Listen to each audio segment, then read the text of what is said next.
Go ahead, Nida. Is it recording? Yes. Hello, everyone. Good evening, good afternoon, good morning to all of you, wherever you are, to all people of good conscience all over the world. Thank you for being with us. Thank you for being for Palestine every week since this genocide started. Thank you for your solidarity. Thank you for your presence. Thank you for speaking up. Thank you for supporting. Thank you for donating. And thank you for being the force that is exposing everything that is wrong with this world. And thank you for being on the side of truth, the side of history, the side of justice, and the side of our shared collective humanity. We all know that those committing the genocide and those enabling it and benefiting from the genocide care only about themselves. But we are here to prove that a better world is possible, that we don't need to keep fighting each other, we don't need to keep killing each other. There is a place and a space and resources for all of us, wherever we are, with all religions, all ethnicities, all colors, all nationalities. A better world, a more safe, secure, equitable world is possible. And this meeting and this group and this movement is a movement to make this possibility a reality, inshallah. Without further delay, we are really honored today to have a special guest, Reverend Munther Isaac, the pastor of the Lutheran Church in Ramallah and the director of the Bethlehem Institute for Peace and Justice. I want to say this in Arabic. Father or Reverend Munther إسحاق، إحنا فخورين فيك، فلسطين فخورة فيك، الديانة المسيحية فخورة فيك، الديانة الإسلامية فخورة فيك، كل إنسان بهمه الحقيقة وكل إنسان بهمه الإنسانية فخور فيك. We are really proud of you. We are proud of your voice. We are proud of your truth. We are proud of you taking it straight on to expose all the heresies, all the misconceptions imposed in religion, to use religions or those heresies as a tool of genocide, as a tool of ethnic cleansing. And we are really honored to hear from you because we need to reclaim the true religions, the true truths that serve humanity rather than help destroy it. Reverend Munther Isaac, he's a Palestinian pastor, a theologian, and has been a very powerful moral voice, speaking on Palestine, faith, justice, and the responsibility to confront genocide. He's been under the weather the last few days, but despite that, he made it, and he insisted to come and share his truth with you. For that, we are also thankful and grateful. Karama, thank you for joining us. If you want to say a few things, few words before we give the floor to our Reverend Munther. Thank you so much, Dr. Munther. Salamtak. We heard you're under the weather, so we really appreciate your presence with us, especially during this time when it is very important to have our attention on what's happening in the West Bank, what's happening to your city, Bethlehem, Bet Sahur, Bet Jala. So we all look forward to hearing from you. Ahla wa sahla fi. Karama, before Reverend starts, can you change the view to speaker, please?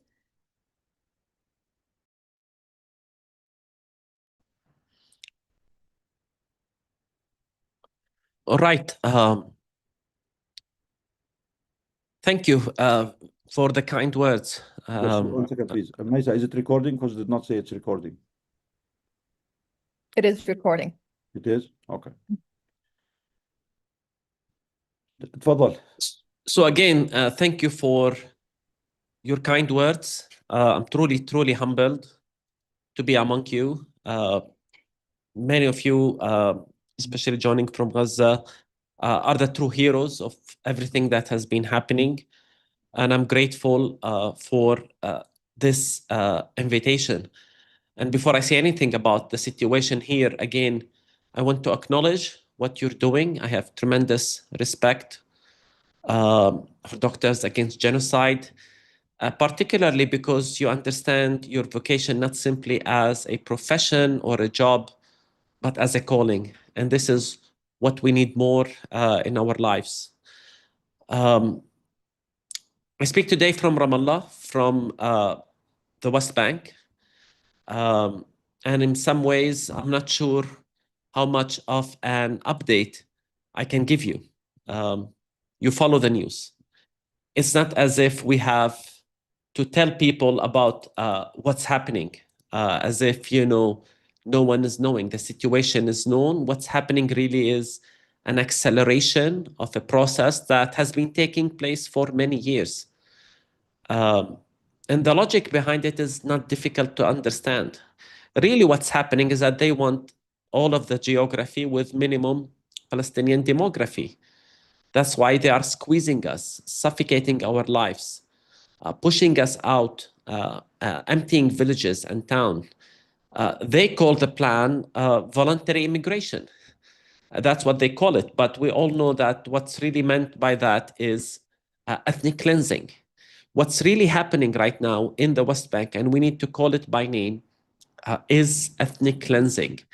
They want as much land as possible while having a few Palestinians as possible in the land.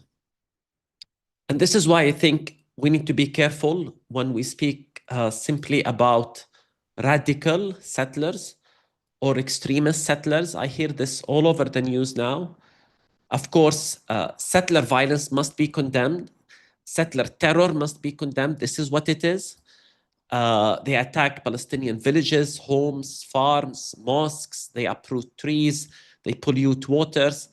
And we're all terrified, literally terrified. It's a risk to travel from one village to the other where the settlers are currently active. So we are under constant threat. But this is much bigger than settlers or individual settlers or colonizers. This is a structure. It's a system. It's a government policy. And as much as it has accelerated with this government, it did not start with it. And it definitely did not start with October 7th, because for decades, Palestinians have we've watched our land being fragmented, settlements expanded, homes demolished, communities displaced. We've lost so much land all over these years. Our movement is restricted. We're talking about gates. We're talking about roads that are just for the settlers. And what changed in the last few months is that all of this has accelerated. Just today or this week, we're reading about 18 new settlements, even more. And what also changes, not just the acceleration, it's the aggressiveness. It's the sense that there are fewer and fewer restraints. And I think we should not be surprised, because Israel committed a genocide in Gaza, and is committing a genocide in Gaza, and they're not held accountable. And now they think, why not do whatever we want in the West Bank? And so, yes, we must condemn settler violence, but we must also name the structures that empower, arm, and protect and encourage the settlers. If we focus only on the individual extremists, and that's why, even we hear in Europe, they sanction certain settlers or certain government leaders. It's the whole structure. We keep missing the larger reality. We are dealing with a system of settler colonialism whose direction is increasingly clear. More land, fewer Palestinians. This has been the plan altogether in Gaza, and now we're seeing it in the West Bank. And we must also name the global powers that have been enabling these assaults. The ones who claim to represent the best of humanity, freedom and liberty and so on, while at the same time funding and protecting settler colonialism and apartheid in Palestine. And of course, there is Gaza right now. I hope we don't speak about the genocide in the past tense. The genocide is ongoing. And the so-called ceasefire is a lie, as we all know. And it's actually been tiring and exhausting to follow the news. A ceasefire is delayed, is extended, negotiations have collapsed. It's becoming tiring. But amid all of these headlines that we hear in the news, some things have not changed. The killing has not stopped. The starvation has not stopped. And definitely, the rebuilding has not begun. Nothing changed in Gaza. Families continue to live in tents. Families continue to live in conditions that are difficult even to describe. The images we see are still horrifying. And the same people who have already endured unimaginable loss, they continue to live without security, without adequate shelter, without certainty about tomorrow, without safety, and without the basic necessities for life. And maybe what has changed is that the world seems to be forgetting about Gaza. Let's be honest, we're not even talking about Gaza enough anymore the way we used to. And that must be a warning to all of us. Have we grown numb? So the genocide has not ended. Let's remember this. And what's happening now, maybe we can call it a slower genocide. They're killing people there slowly through hunger, through displacement, through destruction, through disease. And then they continue talking about solutions and so on, while nothing on the ground is changing. And what also has not changed is that the political frameworks that are being proposed for Gaza, they're still not grounded in justice. It seems that, justice does not feature in any of these discussions. And what's also missing is Palestinian self-determination. Everyone's talking about Gaza, but there is no concept of Palestinians determining for themselves. And we know that when we talk about so-called peace or ceasefire, if we don't talk about the basic rights, the dignity of the Palestinian people, without justice, without the right for self-determination, we cannot even begin talking about peace. And that's why it's scary to continue to watch all of these peace talks that don't include the concepts of justice or self-determination. Now, as you know, today is Sunday, and I am a preacher. And you invited me as a preacher to give an update on a Sunday. And although I am under the weather, I'm afraid you are going to get a sermon as well. There is a question in the Bible that I keep returning to these days. It's actually one of the oldest questions in Scripture. It talks about two brothers, Cain and Abel. Cain has killed his brother Abel. And God comes to Cain and asks him, "Where is Abel, your brother?" Now Cain responds and says, "I do not know." And here is the question. Cain says, "Am I my brother's keeper? Am I my brother's keeper?" Friends, thousands of years later, this question, "Am I my brother's keeper?" continues to confront humanity. Actually, that story between Cain and Abel begins with something tragically familiar. Siblings who turn against one another. There's violence, there is jealousy, there is domination, and finally one brother killing another. But what strikes me again is Cain's response, "Am I my brother's keeper?" Because that response is actually an attempt to escape responsibility. What he's asking is, what does his life have to do with me? Why should I be responsible for him? Why should his suffering concern me? Why should I intervene? Am I my brother's keeper? And you see, in different forms, humanity continues to ask that very same question today. Am I responsible for children being starved to death in Gaza? Am I responsible for the terror in the West Bank? Am I responsible for what's happening in Sudan or with the Rohingya in China? We keep asking these questions as if we have nothing to do with them. We assume and we ask as if to avoid responsibility. Am I responsible for people thousands of kilometers away whose language I don't speak, whose religion I might not share, whose nationality is different from mine?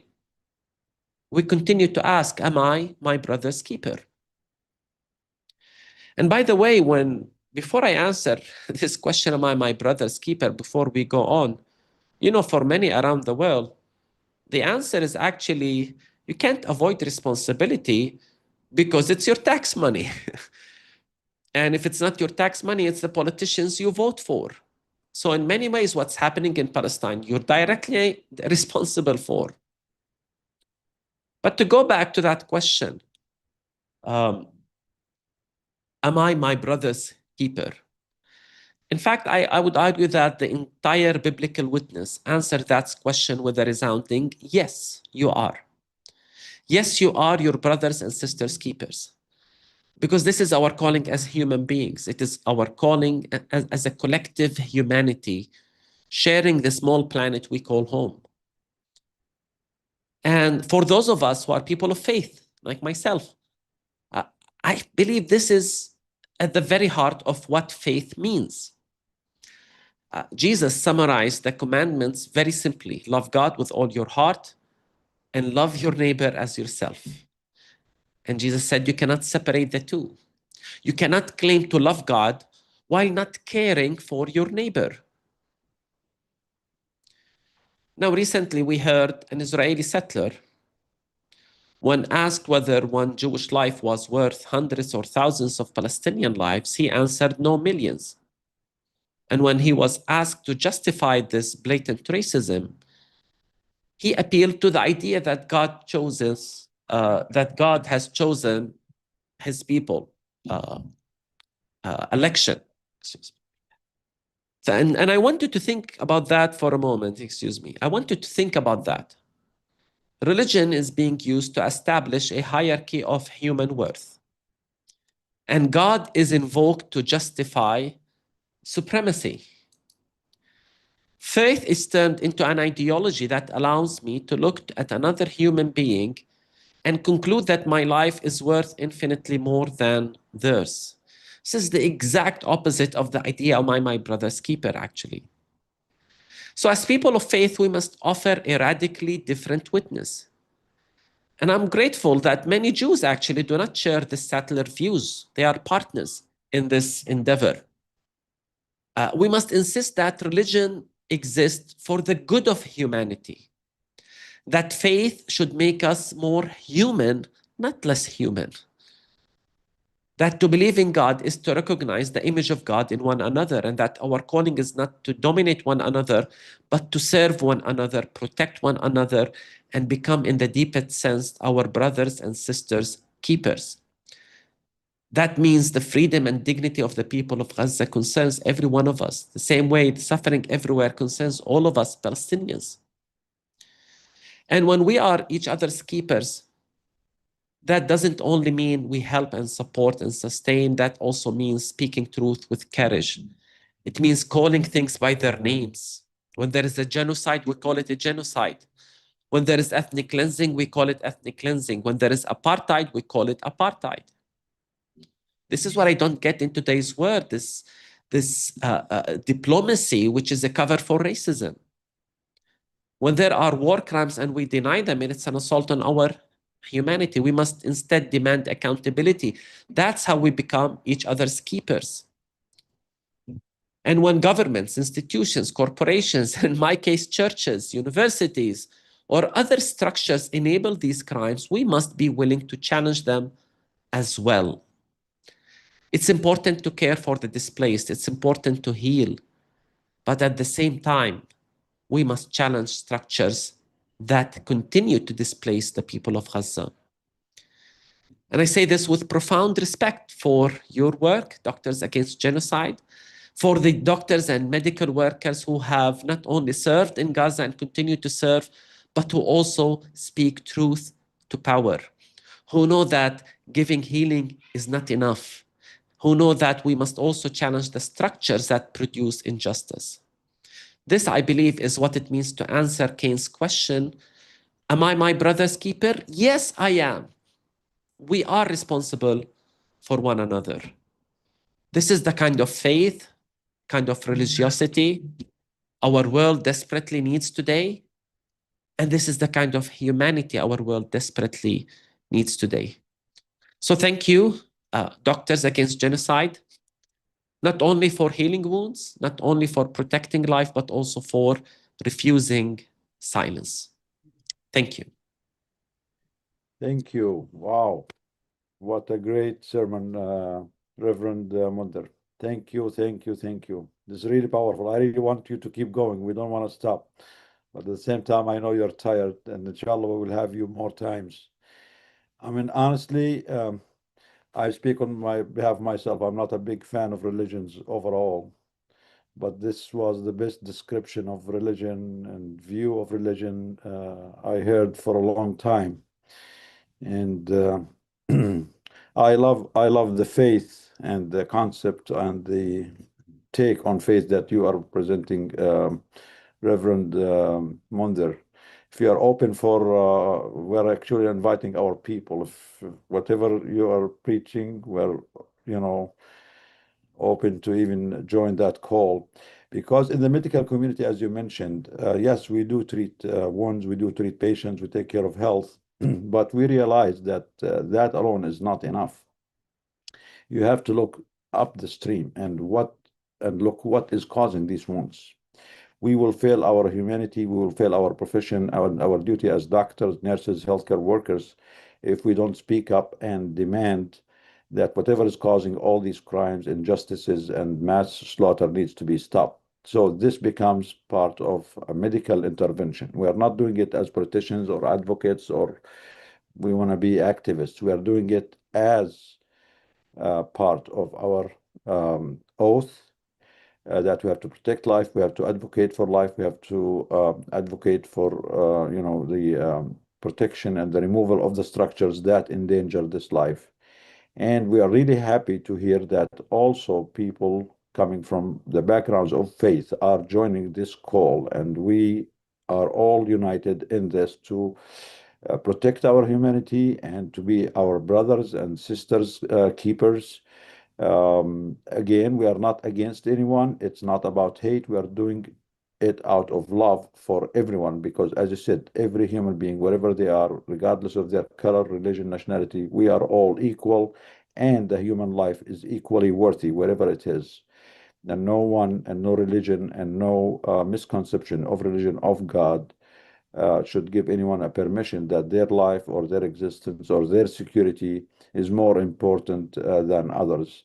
I mean, the mere concept of God, if God is the one who created all of us, this means he cares about all of us equally. I cannot imagine what kind of God that you can, put in your head that will say, okay, your life is better or you are better than others. It just goes against the concept of the creation and the creator itself. I mean, those who are claiming this, first of all, they should be ashamed of themselves. Second of all, they are practicing heresy. Third of all, they are desecrating the same God or the religion or the faith they are speaking on its behalf. So really, I mean, your truth, your presence is really amazing, is valuable. Your voice has been incredible in the last few years. And as you said, this is a structure that has been going on for more than 100 years. It did not start yesterday or last year or 2 years ago. Actually, Doctors Against Genocide was founded before October 7 because we saw the genocide happening, and we continue to happen in the West Bank, in Palestine 48. We think Nakba was a form of genocide, and we're firmly believe in this. Nakba was a genocide. The political Zionism, the concept of political Zionism was a project of genocide from day one. The same day they said, a land with no people for people without land, that was the first genocidal declaration, because that land does have people. And just the fact that they erased them in service of their project, that was the first genocidal declaration, the first genocidal intent. Then Balfour and everything that came after that were milestones to further this genocide. It only became more violent and more exposed in the last few years. That's all. So thank you. I'm going to open the floor for our colleagues here, please. Yeah, We I have just- Reverend Munther. Yeah, go ahead, please. Yeah. I just wanted to say a quick thing that's on my mind. We are so proud of you, Dr. Munther, as the voice of the Palestinian Christians. Just, having this moral clarity coming from Palestine, coming from the Christian faith is a very, very,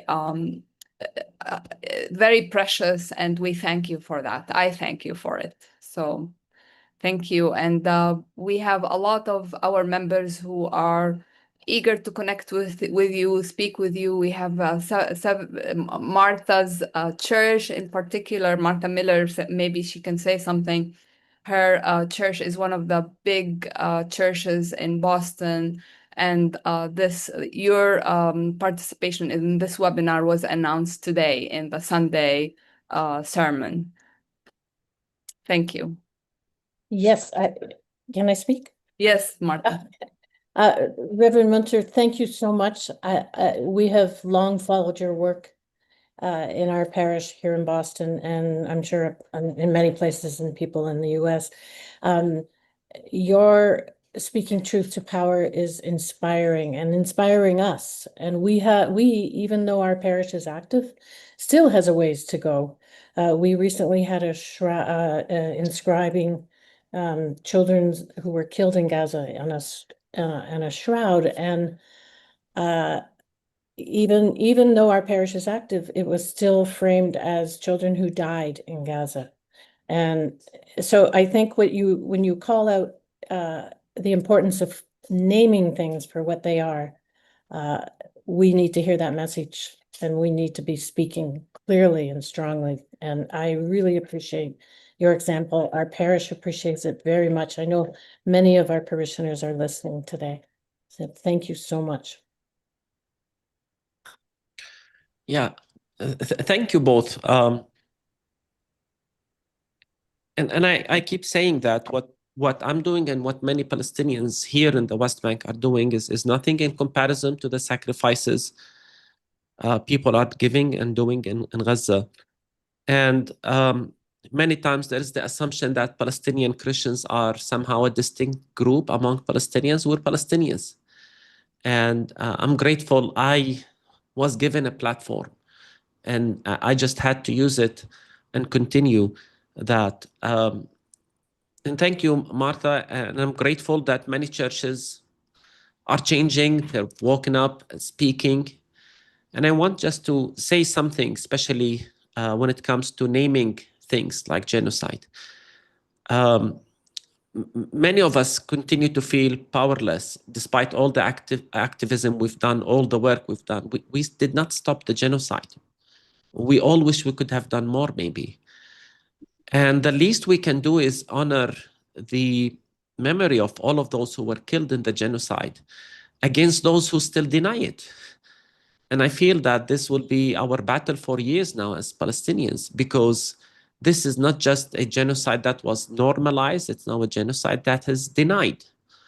And when, despite all the evidence that exists, a genocide is denied, I think it's an assault on our humanity as Palestinians. And I would continue to challenge anyone and everyone who denies the reality of genocide in Palestine, at least to honor the memory of all those who were killed in this genocide and who are continue to be killed even as we speak. As I said, it's not in the past tense, it's still an ongoing reality.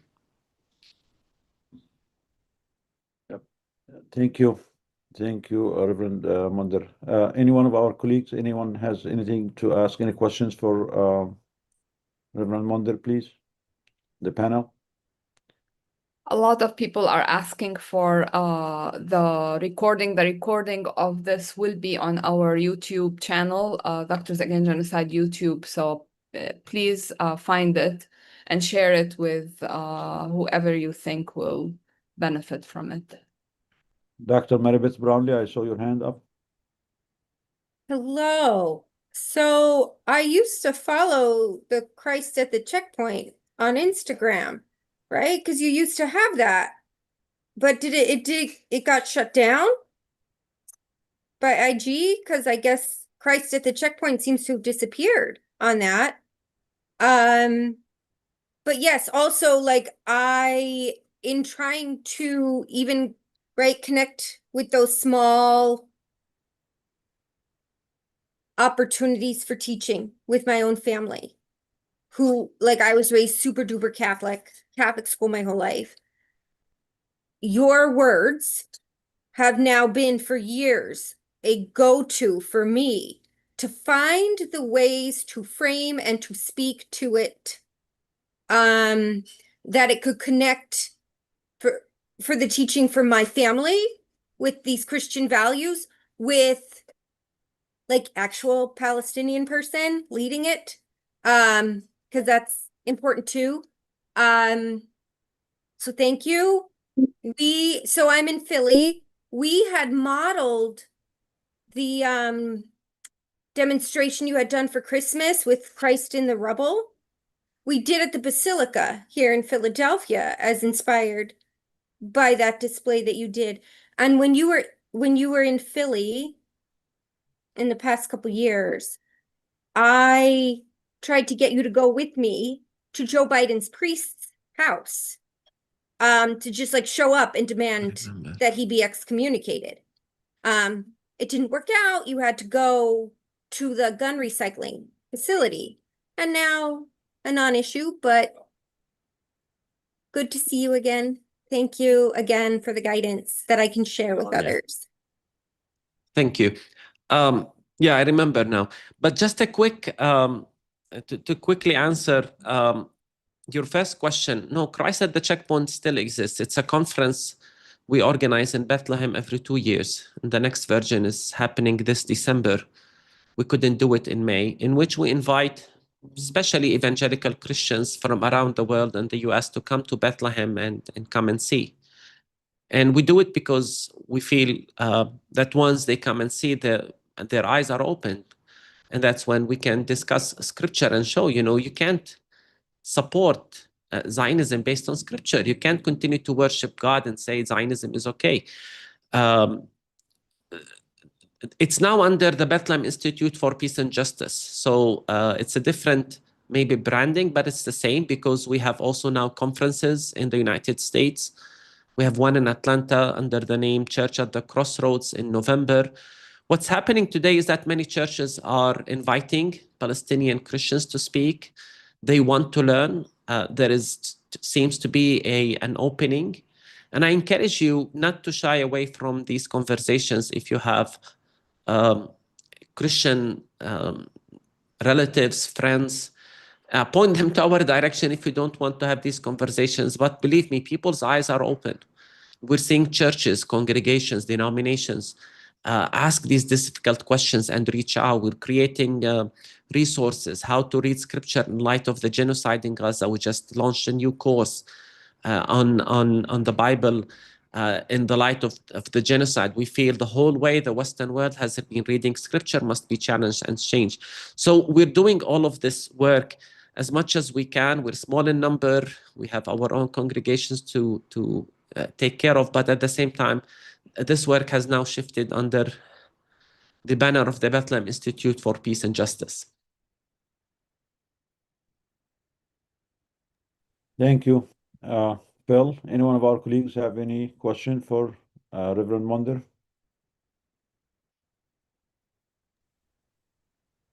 I can't talk right now. I'm in travel, but I'll check in later. Sorry.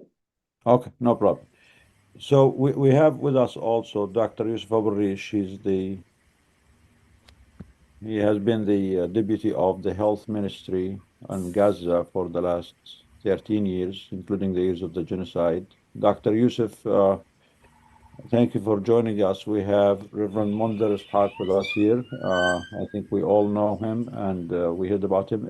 Do you have anything, Dr. Yusuf, if we are available, if you hear us, to share with Reverend Munther, or you have any questions? Dr. Yusuf? Okay. We will wait for Dr. Yusuf. Hopefully you will hear us in a minute. But we have Dr. Suyang from the UK. Dr. Suyang, go ahead. Except that I'm so happy to hear the voice of Reverend Munther again. And whatever he says always give us hope and give us strength spiritually to confront all the difficult things in life. And it is actually, the Bible is very, very powerful, you know, and when you go back and look at the Bible and look for what Christians should do, you know, I've left the Reformed Church and the you know, I was a Presbyterian. I got so upset that I became a Roman Catholic, right? Because they are less Zionist than the Protestant churches. And then one day I was so, you know, I actually spoke on a demo really loud and very, very aggressive. And I felt so bad. I went for confession. So I told the priest, I said, I think I am actually very, very aggressive and very loud. And you know what the priest told me? Instead of telling me that I've sinned, he said, no, we follow Jesus. Jesus is not a quiet, you know, kind of a pushover. Look at what he did in the temple. He believes in direct action. So there you are. So I went back and told my friends who are participating in direct action and all facing prison terms and so on, that there is scriptural precedence for direct action. So it's so good to listen to you, Reverend Munther. Just so wonderful. Thank you, Dr. Suyang. We have a question for Reverend Munther, since you are here with us. And again, again, we have to speak the truth. Language matters and truth matters. That's why we need to confront the real problems here. And the real problem here is Zionism, political Zionism, and Christian Zionism, and their use of the Bible, of the scripture, as an excuse or justify genocide, ethnic cleansing. And also, so Christian Zionism is one, and also the clear calls in the Torah and some scriptures for, you know, genocide, including the Amaleks and the use of the Amalek parallel to justify genocide. Do you have any feedback on this, Reverend? I mean, Christian Zionism and Zionism itself, and what is really the best way to look at the scripture, how to read it? Why does it have certain things that it can be read by different people different ways, and for some people it can be a call for peace, for others can be a call for violence or genocide, and unfortunately this is not just exclusive to, you know, one religion or another. Many other scriptures have this. So how do you guide us through this, Reverend Munther? Yeah, I strongly believe that the problem is more with the interpreter more than it is with the text. And many times the challenge is with the presupposition someone brings to the text. Many times people bring their own supremacy and racism into the text. Many times people bring their own colonial history into the text. So many times we don't read as if the Bible from a neutral place. We bring our own presuppositions into the text and make it say whatever we want it to say. And you're absolutely right in that this is a problem, and you know, it's not as if exclusive to Christian interpretations. Shamefully, the Bible has been weaponized to justify many horrific things in history, from slavery to the Crusaders, to oppressing women, and now to Zionism, to apartheid. Yet, to me, it's very, very clear that the climax of everything, that when we read all things together, not in isolation, when we don't just select one text and ignore the other, the overall witness of religious text, of scripture, points us to a God of justice, a God of love, who in our Christian faith gave his only son to redeem the world. In Christianity, we teach, God is love. To know God is to know him as the God of justice. When the collective witness of scripture is taken together, it becomes very clear that this is where scripture is pointing us. Many times we take text in isolations. We take incidents in scripture and make them normative text, but they are not. The Amalekites is an incident thousands of years ago, and then all of a sudden we make it normative for behavior today. The dangers with Christians and Zionism, with the Bible and Zionism, is that we equate Israel of the Bible with Israel of today, which is a very irrational jump, not just historically, but theologically, exegetically. You can't make that jump. It's a very dangerous jump.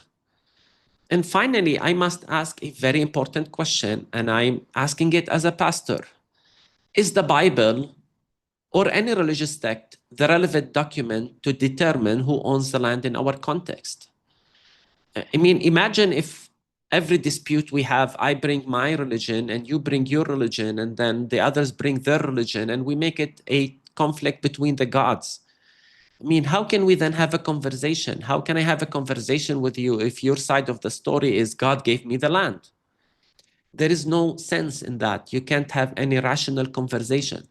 That's why we as humanity try to reach into common grounds to talk about, to help us reach agreements. And these common grounds, by the way, they're not perfect by all means. The international law is not perfect. Human rights are not perfect. Let's continue to reform them, but they are what we have.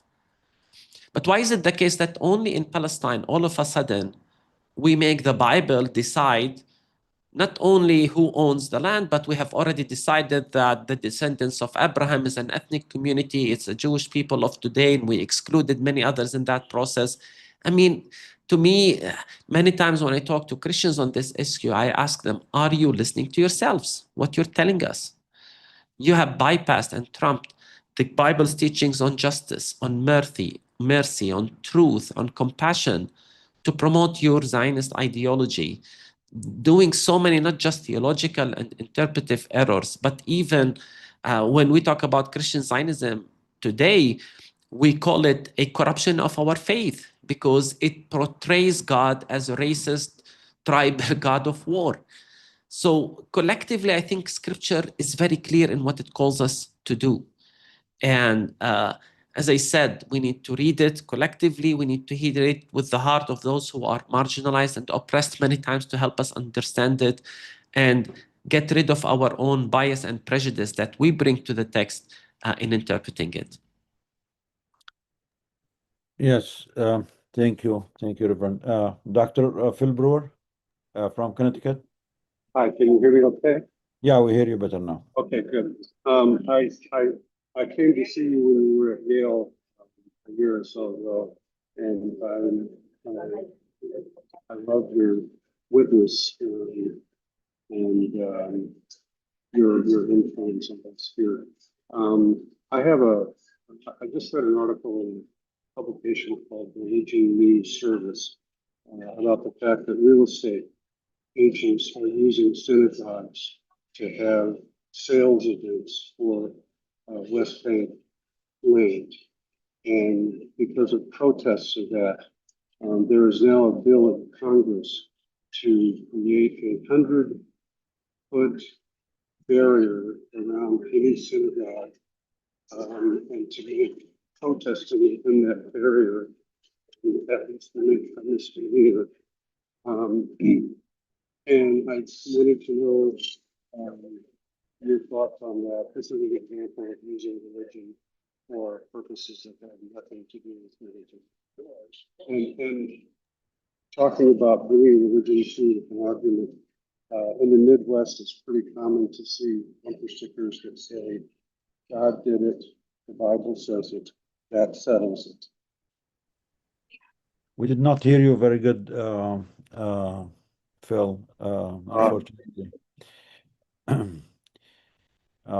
If you don't mind, we can come back to this. John? Is this better? It's better now, yes. What's your question, please, or intervention? If you can say it in a better way. I won't try to talk to you. Sorry. John, go ahead. Yeah, if I can, I think I heard Phil, and you can correct me if I'm wrong, but Phil is saying if synagogues are being used to sell real estate in the West Bank for non-religious purposes, and then at the same time they're trying to pass laws that allow no protests within so many feet or yards of synagogues to protect religious freedom, but they're being used for non-religious purposes. This is another example of something kind of crazy going on around this issue. Does Reverend Munther have any comments about synagogues being used to sell real estate while at the same time getting special religious protection? Did I get that, Phil? That's exactly right. Thank you, Phil. Okay. What I can say, I mean, when it comes to the United States or any other country, I think it's important to remember that the battle has many dimensions and features to it. It's not just advocating, but it's also many times can be legal, and we need to use all legal mechanisms available to fight this fight for freedom and justice. It's important that we look at what these synagogues are doing and ask, is it legal? Is it allowed? And at the same time, we must confront them, shame them, name them out. I know they probably don't care about being shamed, but I think it's important to call them out, to publicize what they're doing, and to be effective and wise in how we do things. This doesn't just apply to the United States. I know in many European countries, some of our Christian activists are actually considering lawsuits against some fringe Christian organizations that support settlements, but they work under the umbrella of the major church. So we're telling, you need to be wise sometimes and use all legal frameworks or mechanisms that are available. We need to find enough lawyers who are experts in these issues. And to be honest, what we're witnessing now is a strong reaction from Zionists around the world, knowing that they are losing ground in many circles. And we should expect this. And our response should not be to back up or to play it low, but actually to continue with what we're doing. And there will be a price. Solidarity, I always say, solidarity by definition is costly. We will be challenged. We will be called names. But this is expected because right now they're losing grounds. And they are, I mean, just look how much money they are investing in the primary elections in the United States. It's crazy. And I think it's only because they know that they are losing grounds. And this is our moment to continue. And what we're doing is advocating for justice, for humanity. So let's continue doing that. Thank you. Thank you, Reverend. Actually, I want to give our colleagues from Gaza an opportunity to talk to you, send a message to you. Thank you. Yes. And after that, we can also, we want to hear from you. What do you suggest for us to do? What the recommendation for us as a medical community, as a global community, being in Palestine, speaking on behalf of the truth of faith, how we can help more. So go ahead, Iyad. Iyad, Allah Brother يخليك. Iyad, he's representative of Doctors Against Genocide in Middle Gaza, and he's also the coordinator of NGOs and humanitarian aid there. Ahla wa sahla, Iyad. We have أهلا بك. Munther here with you, a great voice also, like you. Yes. Go ahead. الله يخليك. الله يخليك دكتور نضال. I'm great, really gratitude to your host and for hosting me again. My brother Munther, Allah يخليك, mashallah. Your free, really Palestinian and humanitarian voice really is very impressive, powerful. And it's an extension of your steadfast moral and human commitment, really. It certainly exposes the falsehood of claims used to justify genocide in Gaza and West Bank including the exploitation of religious rhetoric and the assertion of that God has granted a mandate to carry out killings and genocide and destruction against an entire my people and in West Bank and in Gaza. No religion or faith can ever justify the extermination of civilians or depriving them of their fundamental right to life and dignity. Yes, thank you so much, Munther, and we hope that you, inshallah, will be with each other. We will support the humanity. We will fight for our rights by many ways that our international law granted us, inshallah. And yes, as you mentioned, the silent genocide in West Bank and the genocide is still acting in Gaza with a huge bombardment, with the siege. I will give you, my colleagues, the last updates, really to understand the most important update from Gaza. We first need to look at the enormous gap between what's being announced politically and what is actually happening on the ground. Since October 2025, we have heard repeated announcements about peace agreements, ceasefires, and arrangements that are supposedly intended to lead Gaza into a different phase. But for us here, as civilians living here, the fundamental problem is that these announcements have not been matched by practical implementation that changes the my people lives here. We hear many political statements, but the real indicators by which Palestinians can measure improvements are still absent completely. For ordinary people, the criteria is very simple. Do they feel safe? Has the killing of civilians and assassination in the streets stopped? Can sick people, including children and the elderly people, can receive a treatment or be evacuated medically out of the Gaza, or have essential humanitarian supplies? Have they heavy machines and equipment needed to clear rubbles and reopen roads? Everything is no. The answer is very simple, it's no.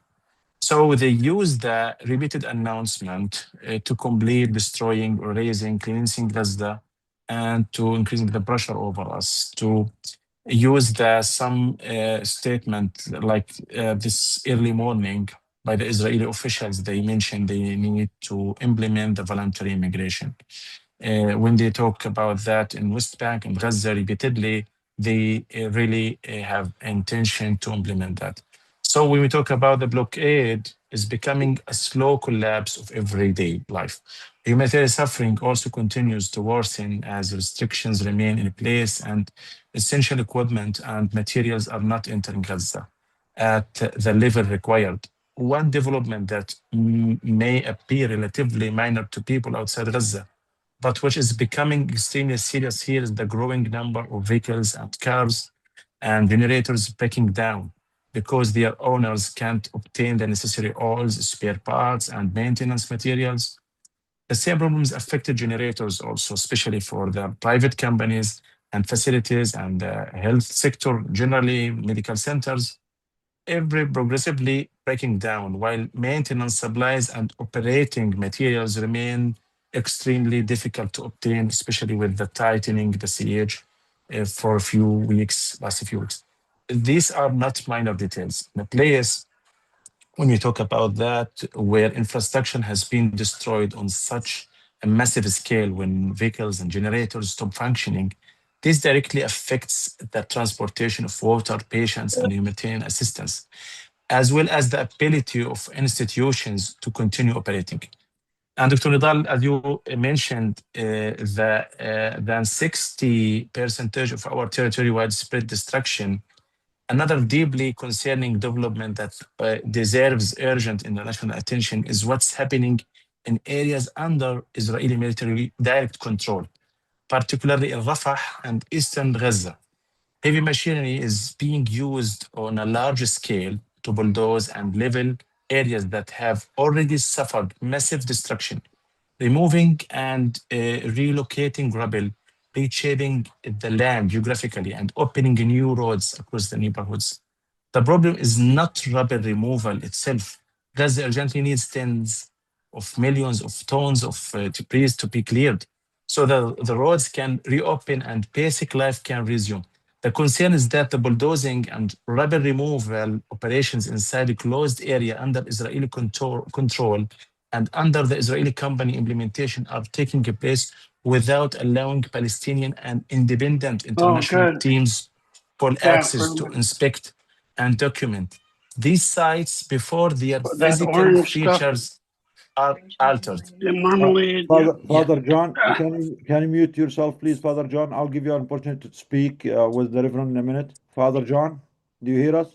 Yes, Can you mute yourself, please? I thought yes, I'm sorry. Okay, no problem. Go ahead, Ian. Yeah, the rubble in Gaza, my colleague, is not simply broken concrete and stone, as you know. The remains of thousands of missing people may still lie beneath it. It may also contain important physical evidence relating to the locations and patterns of strikes, the destruction of buildings, remnants of munitions, and the locations where victims were killed or paired. Crushing, mixing, relocating, or leveling these debris before independent forensic examination and documentations can therefore result in the permanent loss of potential evidence and make future investigations into what happened in this area significantly more difficult. This raises an extremely serious questions. Why can heavy machinery operate extensively inside areas controlled by the Israeli to bulldoze land and remove rubble, while Palestinian civil defense and humanitarian teams continue to suffer from a severe shortage of the heavy equipment needed to recover victims, reopen roads, and clear debris in safe, organizing, and humanitarian manner? From our perspective in Gaza here, there is a genuine concern that if these operations continue before independent investigators and forensics and also the international journalist experts are allowed access, part of the physical record of the genocide and potential evidence of violations committed and crimes here in these areas could be permanently erased. This is very important why they postpone, suspend the real implementations.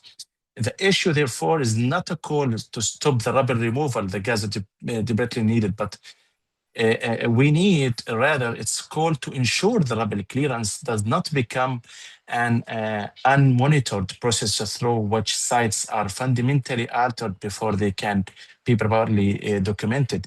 International institutions should urgently demand the protection and the preservation of the major destruction sites, access for independent investigators, forensic experts, and civil defense teams from different countries, and the proper documentation of buildings, human remains, debris, and other potential evidence, my colleagues, before the rubble is moved, crushed, or the landscape is permanently altered. Every night we're hearing the bulldozers beside our camps, beside the yellow line.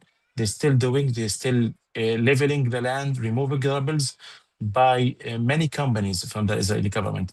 Reconstruction must not begin with the erasure of evidence. It must begin with the preserving the truth, protecting the rights of victims, and ensuring the families of the missing have the opportunity to learn what happened to their loved ones, and for all of the law judgments and maybe the court that everywhere for the account to bring them to accountability on the ground. According to our field estimates, the Israeli occupation military remains present across more than 65% of the Gaza Strip, much of it in areas that have been extensively bulldozed or destroyed completely. And also, we are also witnessing continuing operations involving heavy machinery and bulldozers relocating enormous quantities of rubble. There is widespread concern among people here that these operations are not simply about reorganizing or clearing this area, but may also result in the removal of physical evidence and landmarks associated with the scale of destruction infected or residential neighborhoods during the genocide. Our field estimates indicate that around 80 up to 85 or more for Gaza has either been completely destroyed or sustained severe partial damage. And there's growing convictions and fear among my people here in Gaza that delays in arrangements concerning international forces, together with the failure to allow genuine humanitarian relief and reconstruction to proceed at the necessary scale, could ultimately increase the pressure on the population and enforce them to be expelled, as they mention daily in their official statement by the Israeli officials. The continued extensive Israeli military presence, combined with the discussions about reshaping certain areas inside Gaza, is also generating Palestinian fears of long-term demographic and geographical changes, and of the possible return of Israeli settlement projects to the Gaza Strip. Settlers, they attend to Karm Abu Salim monthly and weekly, have a march to request from the Israeli government to rebuild the settlements here in Gaza. And after they withdraw from the territory in 2005, at the same time, there have been discussion about establishing a so-called model city in Rafah. Why Rafah? And changing aspects of the existing agreements.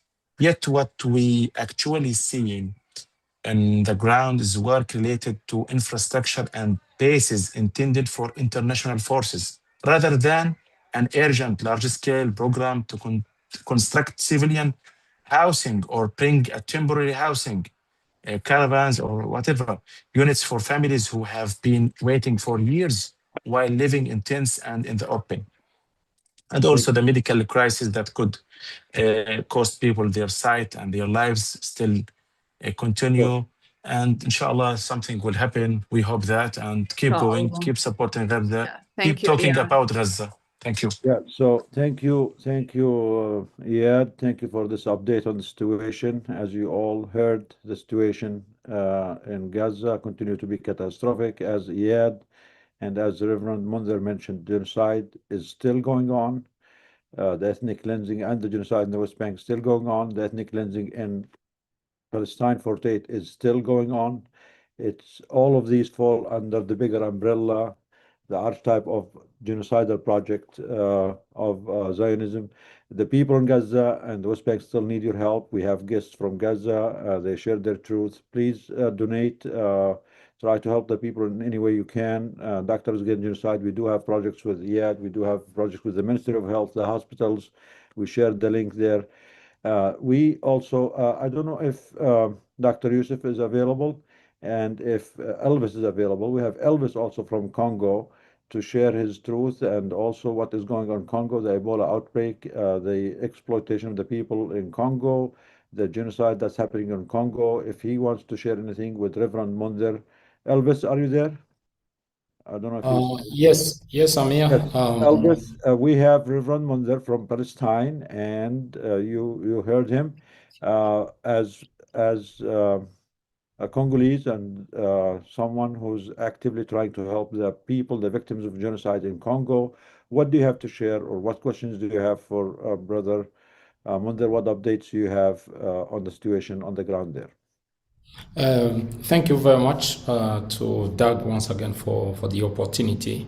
I know it's not a question, but I would like to say thanks to Munther, Dr. Munther, for his intervention. Being in a country that is mainly a Christian country, where we believe that religion could lead to a peace one day or to the end of the atrocities that are happening in the country, but it is not happening. But listening to Munther right now made me believe that there's still a chance religion can play a big part to end the atrocity, the genocide, and everything that the Congolese people have been facing. I know he said something about Palestine, that we don't have to talk about the genocide in the past. It is happening right now. And it's happening also in our country while we are talking. Displacement is happening, anger is happening in Palestine, is happening all over the countries where genocide and where we are facing oppression, and it is the same struggle. I really appreciate his contribution. Gives me and the team the courage to keep on believing that there's still humanity out there, and the faith has a major role to play to get to the end of whatever is happening to us. In terms of the update, we are at that time of the year where most of the people are thinking about going back to school. But I can tell you that we are facing a major challenge in this country where we have more than 7 million children who don't have access to education. And in the region where we are right now, in the North Kivu, we've got about 350 children who never ever attend school, who are at the age of 5 to 17.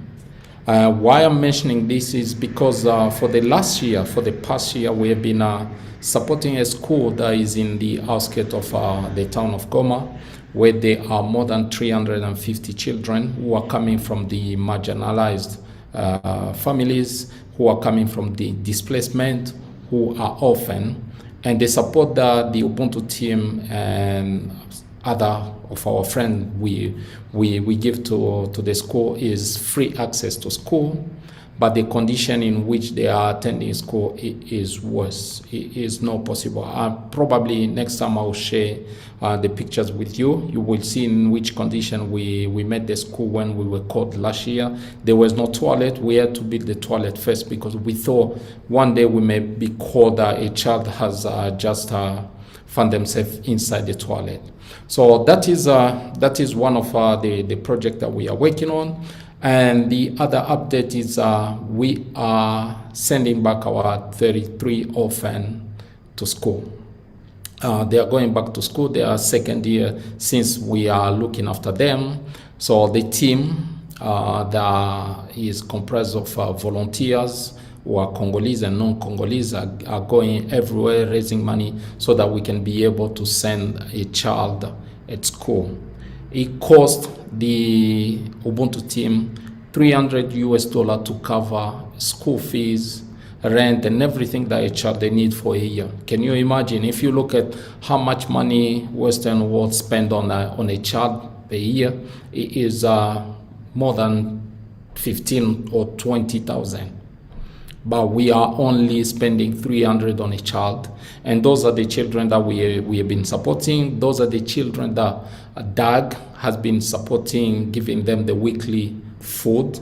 We always talk about those children, and those are the children that DAG is helping us to give them provision and also to give them the healthcare that they need.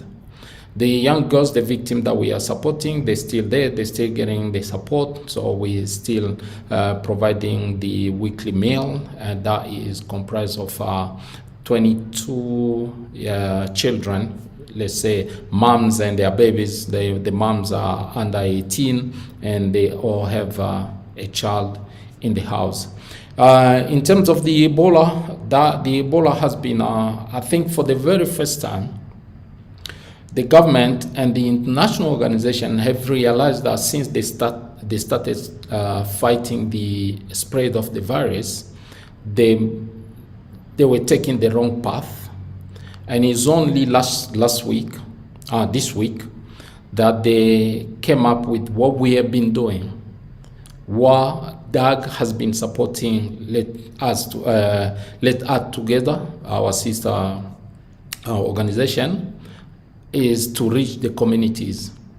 So now the World Health Organization, the government and other partners have decided, instead of going to clinics, going to hospitals, now they have to go and reach local organizations, local groups, so that they can be there and support the people directly from communities, because people were not keen to go to hospitals because there is no vaccine, there is no treatment that was there, so everyone was not happy to go to the hospital where there is a risk that they will be treated and then they may even end up dead.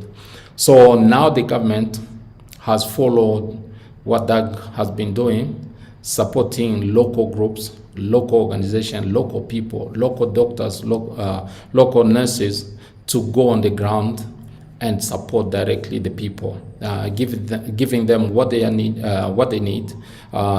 give them the information that is needed to protect themselves, but also to equip the medical staff who are in contact with people who are infected or people who were in contact with cases of Ebola. The numbers on the other side are still going up. They're still rising. I think we passed the 4,000 marks this week. So the spreading is going up, but those are the numbers that the government and the international organization have the chance to see.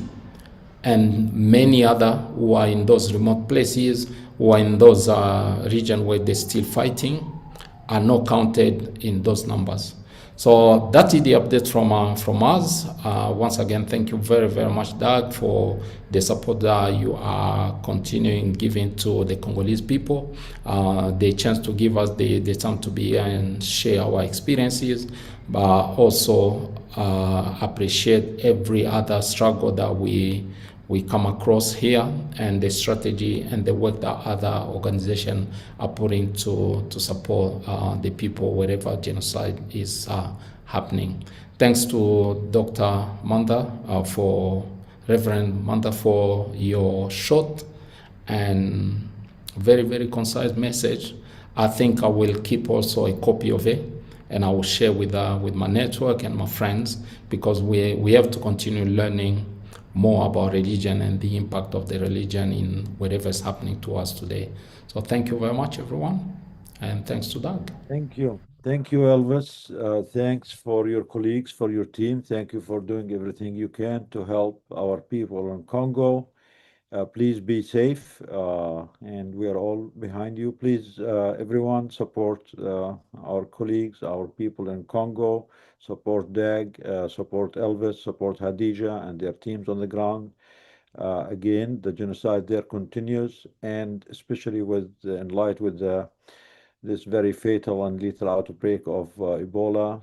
Your help is needed more urgently than ever. So please do not forget the people of Congo, the people of Palestine. You heard from Iyad, the people of Sudan, all these communities that are impacted by our tax money. It's better to use our taxes in a more conscious way by donating to the victims rather than paying these taxes to go to the weapon manufacturers and those who are spreading wars and genocide and crimes all over the world. So thank you, Elvis. Reverend Munther, do you have anything to say to our people in Congo? And you also heard an update from our brother Iyad.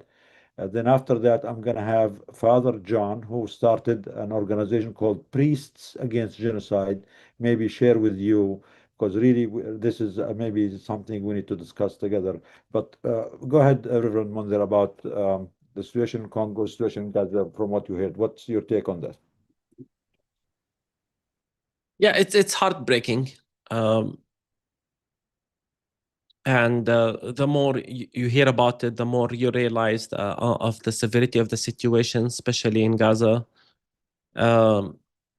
Nothing they can do can erase what has been done, the genocide. And they might try, but we will keep telling stories. We will keep saying the names so that the world does not forget. But it's shameful that all of this is happening under the watch of the world. And thank you for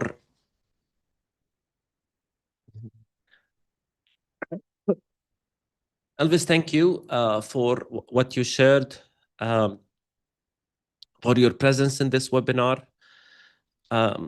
Your presence, your words reminded me of something that I've been calling for years, but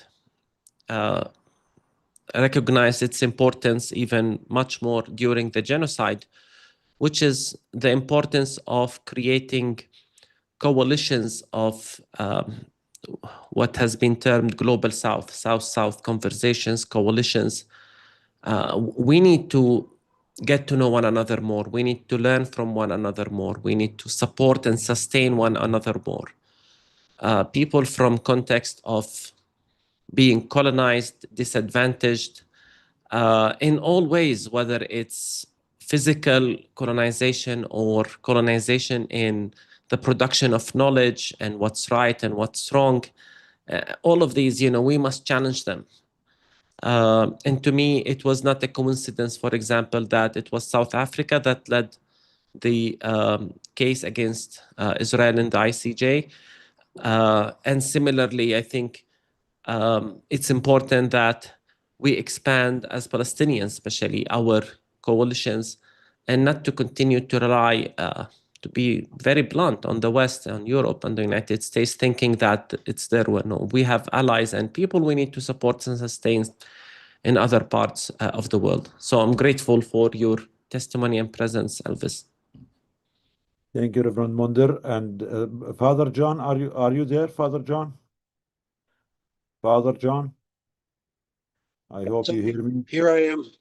Yes, we have Reverend Munther here with you, and you, both of you, take over. Please tell us what we can do with this movement of Priests Against Genocide and Faith Against Genocide. All yours. Well, I am particularly grateful to Reverend Munther, not only for his past presentations and his articulateness in standing up prophetically against Christian Zionism. It really troubles me that religion is often used as a weapon instead of as a way of bringing unity and justice and compassion and mercy, as he pointed out. The colonizing nations tend to use scripture for their own benefit. And the United States has done that in our own history. And I think that clearly Israel is using that incorrectly, awfully incorrectly. And also, I think that Christian Zionism is a twisted understanding of truth. And so Priests Against Genocide, working together with Doctors Against Genocide, is an attempt to try to change the narrative, to make religion about justice, about compassion, about healing broken lives instead of creating more brokenness. So I'm just very grateful for Reverend Munther's insights, but particularly his prophetic voice. Thank you. Thank you, Father John. And I just want to say thank you also, Father John, for the movement you're leading. And I want to take advantage of what you said to speak to the members of this webinar, whether those in the medical field or others. I mean, if you're here, of course, we thank you. I truly appreciate your work, your solidarity, your unwavering support week after week, day after day. Because you asked me, Dr. Nidal, if I have something to speak to this panel. My message is simple. Rather than giving you the typical, what to do and what needs to be done, from advocating, calling to boycott, calling for sanctions. What I want to give a special message is, don't give up on the religious community. And may I be a little bit more blunt? Don't give up on your Christian neighbors. Please continue to have these difficult conversations. Many don't know. Yes, I agree with Father Don. There are those who weaponize scripture. Yes, for political reasons. But believe me, there is a silent majority that they don't know. And we need to reach out to them. They can help us in this struggle. Share, let them know, speak gently and challenge their information, point them to resources, point them to our voices. As I always tell Christians, and how can we speak to our Christian neighbors? Tell them, have you heard of this pastor in Bethlehem? Have you heard of this church in Jerusalem? These things open their minds. So please don't give up on the religious community. A lot of good can come up from the religious community. The hospitals that has been built, the universities, the charities. So I hope that more and more people of faith can join these coalitions, and that together we can truly show that people of faith can make our world a better place with the help of people like you who have been advocating tirelessly and sacrificing a lot for this cause and other causes around the world. So that's my message, and thank you again. Actually, I needed this message. Thank you for the reminder, because I myself was about, or I did give up on the people of faith for a long time, but I'm from Masafir Yatta, by the way, Dr. Munther from Yatta. And inshallah, next time I join or come to Palestine, the first thing I'll do is to come and pray in your church, wherever you are. أهلا وسهلا بتشرفنا أكيد. Absolutely. Inshallah, you already woke up the faith in all of us. And yes, we need all of us. Above all, we're all human beings. We're created by one God. And, you know, just thinking about if there is any one message for a God, for his or her creatures, it will be that you all need to take care of each other. You all need to unite. Religion is first and foremost was intended to unite people so they take care of each other rather than divide them.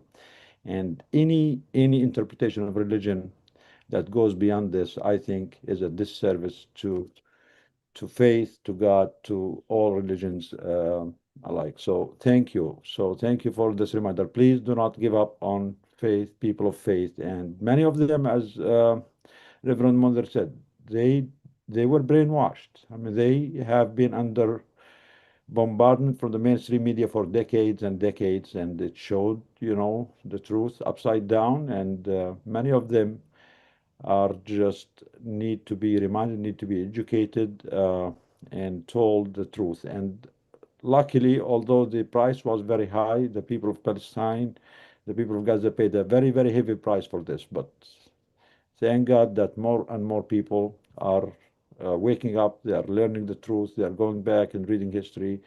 But we need to keep going. We need to do more because the people still need us. And again, a reminder, please support us, support the people of Gaza, support the people of Congo. We don't have any guests from Sudan today, but hopefully next week. So don't forget about the people of Sudan. We have the links, please, in the chat. So please support whatever you can or share it with your friends and keep speaking up. We have Dr. Sui. She wants to say something. Then after that, we'll go to Dr. Yusuf Aburish from Gaza to give us an update on the healthcare situation and humanitarian situation in Gaza. Father John, thank you for your intervention. Brother or Reverend Munther, I know you're tired, so feel free to leave anytime, but consider this home. We want to see you. Thank you all. Please join us Thank you. anytime. We need your sermon or your ceremony almost every week if you can, or once a month. We are here. Consider DAG your home. We need your voice. We need your truth. Alhamdulillah ala salamtak. Inshallah bisalami. شكرا. Say hello to all people in Palestine and all people in Ramallah, Bethlehem. Thank you. Go ahead, Dr. Swiang. Yeah, okay. Rev Munther, I hope you get well very soon. This is actually for Father John. Father John, I don't know how to handle this. Okay, someone just alerted me to the fact that the Bishop of Birmingham, which is the second largest city in the UK, has accepted a chunk of money from the government, that's our Labour government, to introduce the teaching of anti-Semitism based on HIHRA in all the Catholic schools in the diocese. Okay, because I was just telling you that I became a Catholic because they are less Zionist. So that is going to change. So I don't know whether Father John, you can advise me on how to handle this. This is very important. This is not immediate. This is creating the next generation of genocide enablers. That's how it happens. I'm concerned about, as you're speaking about that, is that the churches tend to, just 1 second, please. I'm going to turn this other off. The churches tend to give in to what is going on in the government often, and from the narrative and the story that governments want to tell them or that the culture wants to tell them. Whereas religion ought to be countercultural in that way. I can't give you any specific advice as to how to confront that on an individual case, for instance, in the Birmingham situation. But the Independent Catholic News in the UK and London may be a place where you could find a voice to speak back about that and to speak out against what is happening there. I'm again concerned. I think what Reverend Munther said is very true. There is a whole lot of positive side to religion, and Priests Against Genocide and Doctors Against Genocide, we are against things, but we are also for them. We are for compassion, for healing. We are for overcoming the structures of the systemic violence that is in culture. And the example that you're using is a very strong one, that sometimes the political movement of, let's say, Christian Zionism can be so strong that it influences like the Catholic Church. And it is completely foreign to the basic message of Catholicism, of Christianity, and obviously, most importantly of all, of the gospel. I know that doesn't give you much practical. No, it does. I can write to the Independent Catholic News. I should do that straight away. Oh, thank you. And then they can circulate this, and the teachers in these schools hopefully will read what you wrote, okay? And then we have to oppose this. This is madness, you know. Thank you. Because thank you, Dr. Swiyang. Thank you, Father John. Thank you very much, Rob. Father John, I think there is some technical issue. We're not seeing your picture. We hear your voice, but your picture is not showing. So unfortunately, Maisa is busy today and Karama is busy. So it's me and you guys, and we have to manage this webinar going forward. So please help us with the technical things. We'll try our best to make sure it goes smooth. Dania is here. She's laughing already. Catherine is laughing. Only one who's stressed out is me and John. Everyone else is having a good time. Usually when the background is visible, Father John, but you're not, it's because you have like a slide cover for your webcam. Okay. Do you have a slide cover for your webcam? You just Here. Please go ahead. Don't wait for me. Yeah, thank you for the suggestion. And my apologies. Before I was coming back from celebrating Mass, and I accidentally pushed the wrong button. So my apologies. No problem. No problem. No need to apologize, Father John. Thank you for being with us. We're gonna go now to the West Bank. We have two updates, important updates from Bashar and from Taysir Sadaqa. Bashar is on the road, so we're gonna try to hear from him before he gets busy. He keeps getting called for emergencies all the time. So if Bashar, if you are with us now, we want to hear from you, any updates you have while you are here with us before you get busy. Bashar, are you there? Bashar, كيفك? Bashar? I think he got busy. Bashar, are you there? أخ تيسير, are you there? Yes, I'm here. أهلا وسهلا, كيف حالك؟ الحمد لله. هلا دكتور، كيفكم؟ تمام, مشتاقين. أنت شو أخبارك؟ والله مسطورة بهالأوضاع. اليوم ضبط حالك بسماعات وكل شيء داخل الهاي تك اليوم. لأنه صاير عندي في خلل في السبيكر. اضطريت استخدم السماعات. اوكي تفضل. Good evening to all of you. بالإنجليزي؟ نعم صحيح. تفضل. Yes. Good evening to all of you. I would like to thank all of you because to be with us, really we are in trouble nowadays. But when we see a people like you and what I am hearing, really it gives us a support. We have a daily suffering here. Actually, I just want to give, first of all, I'm happy to hear from what I hear from Dr. Munther, and also everybody who spoke here, mainly about what is his name from Africa? What's his name? So we feel with the people who are suffering anywhere in the world. even if we are under this pressure here, what's happening. So actually, I just want to give a brief what's happening in my area here, which is in south of Jenin city, which is there is a village here. We are a village of name of Anza. We are a population of 2,500 populations here. We have a daily the idea of coming to our village. They are coming to there is a field of people, young people playing footballs. They are coming there every day, which is happening yesterday, and they are investigating them. They are running away. They are coming to this Friday. They came to they just catch one boy. He's 13 years old. They took him to the settlement Sanur near us. They beaten him, and they called his father to come to take him from the settlement there. When his father is there, they took him and they beat him, and they brought him at 2 a.m.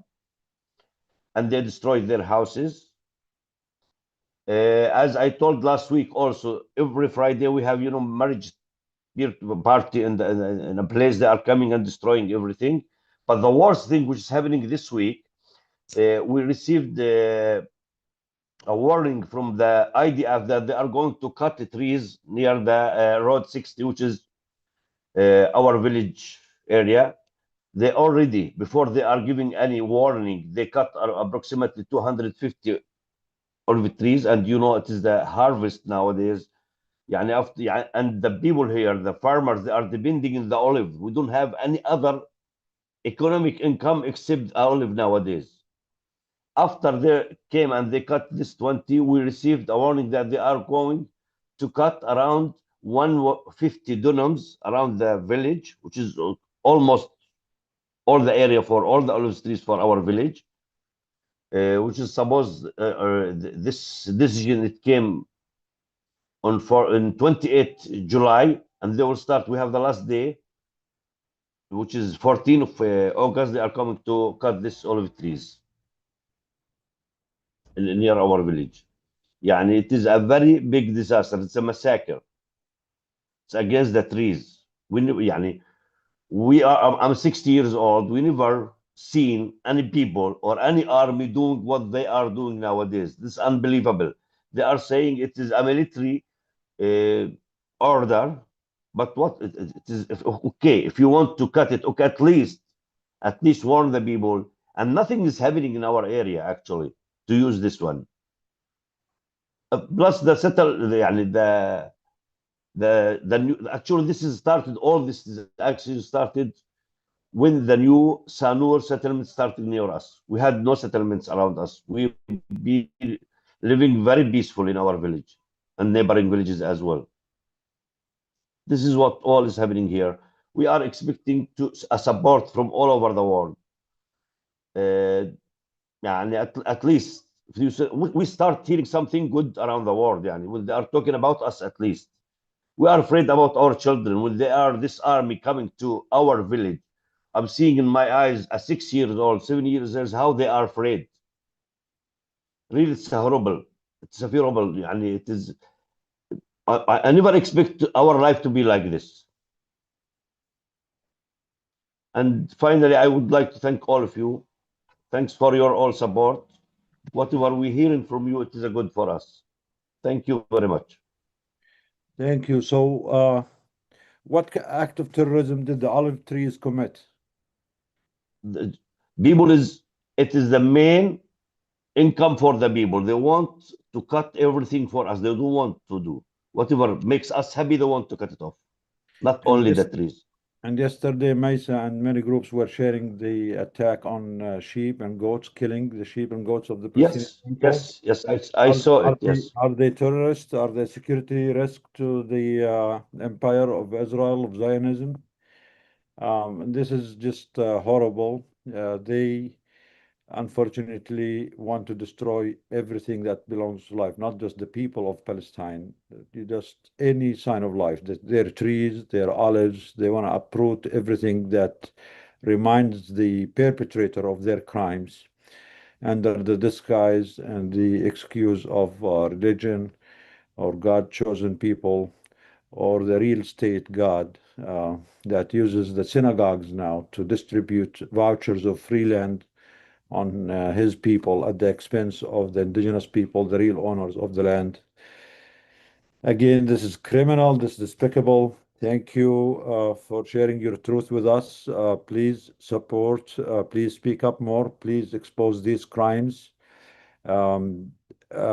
Whatever excuse they have, October 7, Hamas, terrorists, I mean, we know ourselves that this all false, this all fabrication excuse to commit genocide and erasure. And what is happening there in the West Bank is the best evidence of this. No one attacked them from the West Bank. As Brother Taysir is sharing, the town is peaceful. No one is fighting them. They're just coming to terrorize the people, uproot their trees, destroy their, crops, and kill their sheep, their goats that they live off, with no excuse or reason to do that. So please speak up more. Please support again.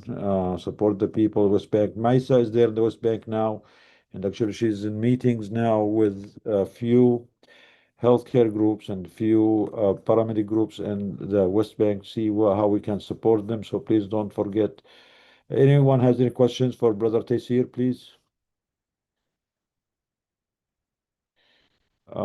Again, Bashar is supposed to be with us, but again, I think that he got called, but hopefully we'll hear back from him when he comes back. Shukran, ya Taysir. Stay strong. We're all we're all behind you. We will keep your voice. Thank you for sharing your truth. And our mission here is to amplify your voice, to be the instrument and the structure that spreads this truth and this voice as far and as wide as we can. And we will continue the pressure. We use everything you say, the testimony, the truth that you share when we go and meet with our elected officials. So your testimony is very important because it's coming from the real eyewitnesses, the real victims of this genocide. It is not coming through millions of hasbara money spread all over the world to hide the truth and fabricate the truth. As usual, as always, DAG amplifies the victims themselves, their voice, their truth, their real lived experience. And your presence is very important for all of us. So please keep Brother Taysir, Bashar, Engineer Iyad, Elvis, and all these people in your mind. Share their testimony, use it for your advocacy, use it to educate the people who don't know much about what is happening. Until we have Dr. Yusuf Abarish from Gaza. He also has a presentation to share with us about current updates of the situation in Gaza. Dr. Yusuf, are you with us? Dr. Yusuf? Dr. Yusuf has a presentation. He's going to be sharing his presentation. السلام عليكم. وعليكم السلام. يا هلا دكتور يوسف. الله يعطيكم العافية. الله يعافيك. يا هلا. نعم. تفضل دكتور يوسف. ودي هذا الشاشة صارت مشاركة، ما تعرفنا احنا في التقنيات زي بعض يا دكتور نضال. والله معي ظابطة. Yeah, it's good. ضابطة. طيب. And this is something you made yourself? Oh no, you're more advanced compared to me. ما شاء الله. Go ahead. I hope it, yeah.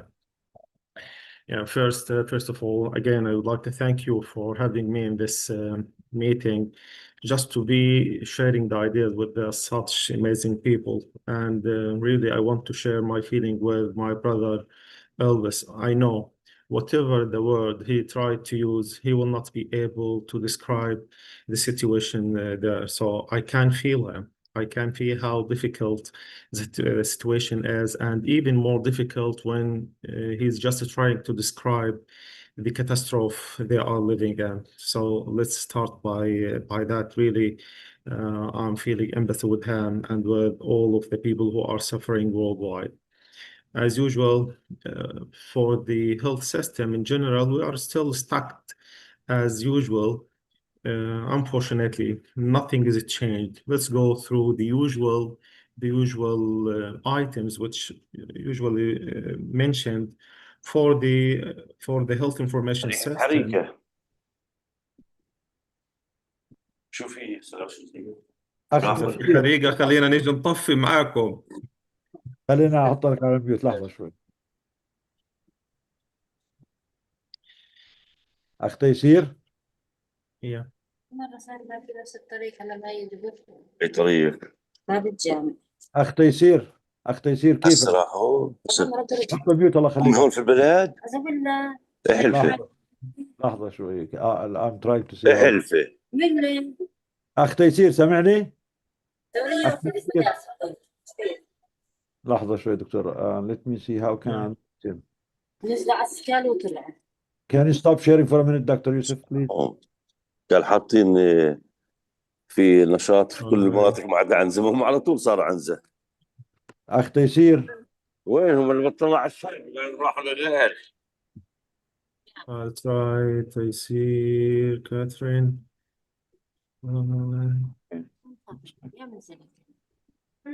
أخ تيسير ممكن تعمل ميوت. Go ahead Dr. Yusuf, it's fine. Okay. So for the logistics regarding the spare parts, بيلعب بزكيطة بالحارة. بيلعبوا بزكيطة بالحارة. Okay, hold on please. Let me fix this and see. I can mute him from here, but it's just not working for me. I don't know why. Hold on. Yeah. For the difficult for the different items, again starting by the medicine, we are still lacking the main essential drug list contents and items, and 47% of the items at zero stock. Regarding the consumables, it's still 8% at zero stock. And regarding the lab reagent, it's 85% at zero stock. Till now, unfortunately, no one is allowed to bring any assets which can support the health information system regarding the computers, the laptops, the iPads, and even the smartphones. And that is a real challenge. We are unable to reback to the normal system and electronic system, and even to the health information system in general, and to have concrete figures about the situation regarding the maternal mortality and the neonatal mortality and the different indicators of the health system, because the health information system, after being destroyed and destructed, unfortunately, they are not allowing any piece which is related to the information system to be entering Gaza. For the infrastructure, unfortunately, all the materials which can be used for the rehabilitation, again, under the excuse of dual use, they are not allowing any of the materials which can be used in the rehabilitation. And you will see in this presentation how we try just to escape from the usual materials to use another material which is not like the concrete and the usual materials which can be used in a such rehabilitation. For our staff, now they are exceeding 3 months without any salary and even without part of their salaries. This is in general for the situation. We are still suffering, and they are still suffocating the people. And it seems their decision is so clear to change the mind of the Gazan people and to have their own decision just to leave and to exit out of Gaza. So the situation is still, as we mentioned, so catastrophic. And regarding the pillars of the health system, which was mentioned. Dr. Yusuf, did you move the slides, or you're still in slides? This is just introduction. I'll go now to the slide for the presentation. As usual, I'm starting by some figures and some data, and then we can go to one of DAG projects. Starting by the figures, I'm just mentioning some figures which is related to the education and to the damage. For the damage, 92, actually this figures is coming through again OCHA and what is called the RDNA, Rapid Damage Need Assessment, which is handled by the UN agencies. So those figures are coming through the UN agencies. 92% of the assessed establishment in the commercial sector and the industry sector are destroyed or damaged, and 74% of the road network is destroyed, and 13% is partially damaged. 88% of the above infrastructure of the above ground wash assets and 76% of underground network are damaged. 83% of the Gaza Strip's coastal zone is fully or partially destroyed. So we are talking about more than 80% in the different elements of the basics infrastructure in Gaza is completely destructed. Just to complete the figures, 76% of the assessed cultural and heritage sites are destroyed or damaged, and 90% of energy infrastructure, including electricity distribution network, destroyed, and 81% of all structures are destroyed or damaged. This is in general. So 80% of the infrastructure and the structures in Gaza are destroyed according to the UN figures. Regarding the education, number of school-aged children is almost 630,000. And the 630,000 school-aged children are without sustained access to formal in-person education. And even 90,000 out of them, they are not joining the school anymore. And 90,000 are unable to access any schools during the last 2 years. So I'm talking about the total number, which is 630,000, according to the UNICEF reports. They are just without sustained access, and 90,000 they are unable to access at all. And 127,000 of the kindergarten-aged children without access to early childhood education. You know that the spaces which is available actually are very rare. And if the Ministry of Education will have any place, it will be focused for the school age rather than the preschool classes and education. So those are the numbers. Just to complete the education, 93% of school building, so we are talking about 526 schools out of the 564 schools will require full reconstruction. So almost all the schools are in need for reconstruction, and more than 63 university buildings destroyed during the genocide. So we can imagine how they are planning, and actually there is nothing is happening by chance. Actually, everything is insisted and everything is planned. And as you know, one of the most important and powerful points in the Palestinian people and in the Gazan people is education. When they are sorting the education level and the percentage of the educated people in the region, Gaza Strip was number one, even before Qatar. Number two was Qatar, and number one was the people. The people are investing in their children and in the education, and they know the most powerful point in the Gazan people and the Palestinian people is related to education. So that's why they are destroying more than 93% of the schools, and unfortunately most of our children now are unable to attach their teaching or their schools. So this is the first part, which is just to elicit and to mention some figures. And the second one is to focus on one of the DAG projects. Today, I'm going to speak about the emergency department and the extension of Al-Shifa Hospital Emergency Department, which has already started in the last week. We were mentioning that we are going to start that project, and it was pending. Fortunately, we already started.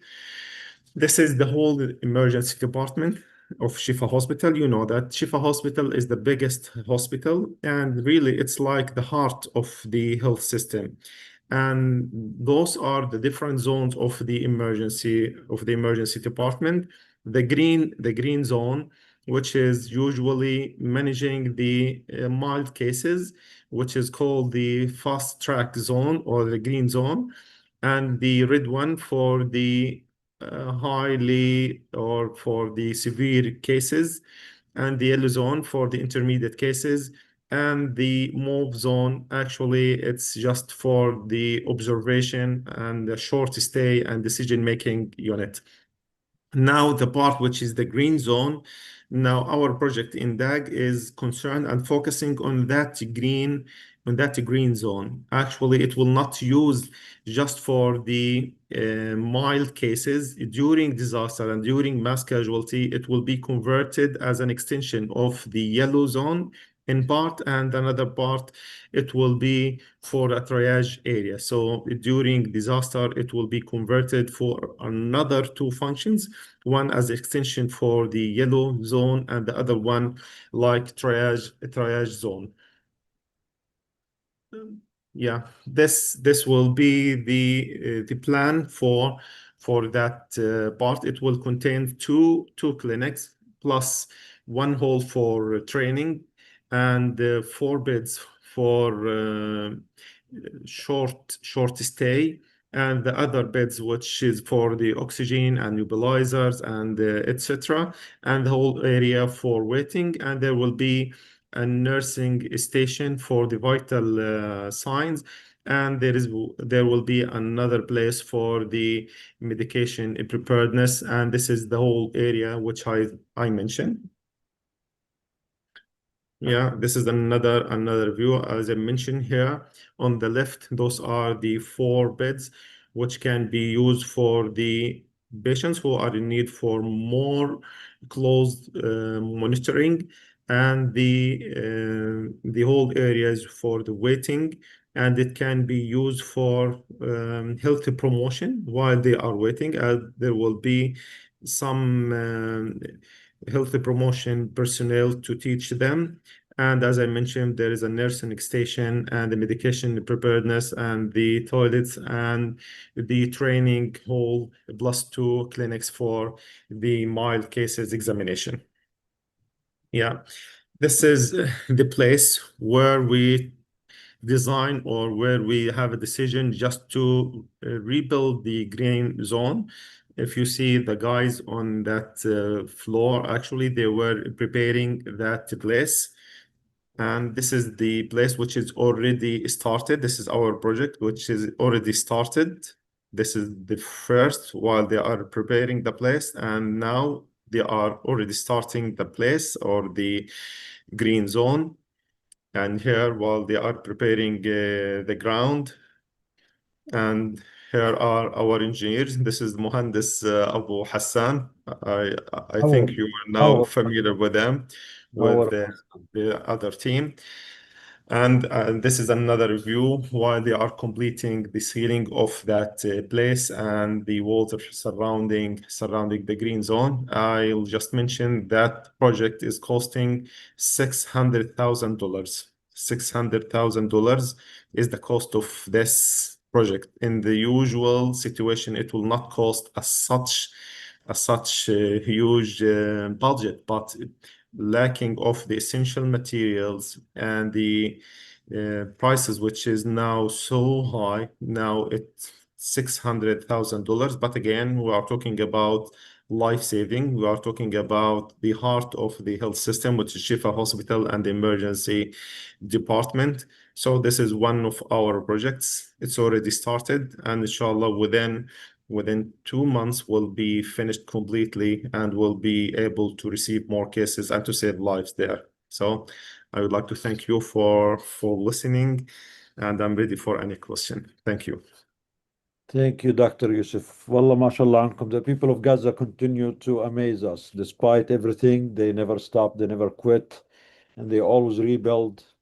Actually, we were writing a chapter about Al-Shifa Hospital, us and Dr. Yusuf, last week. And I know we all knew this, we all watched the news, but just the fact that how many times that hospital, just as an example, how much it has been invaded, destroyed, and how many times, every single time, they will go back and rebuild. They will go back and rebuild, even knowing that they might still come back and destroy it, but they never stop.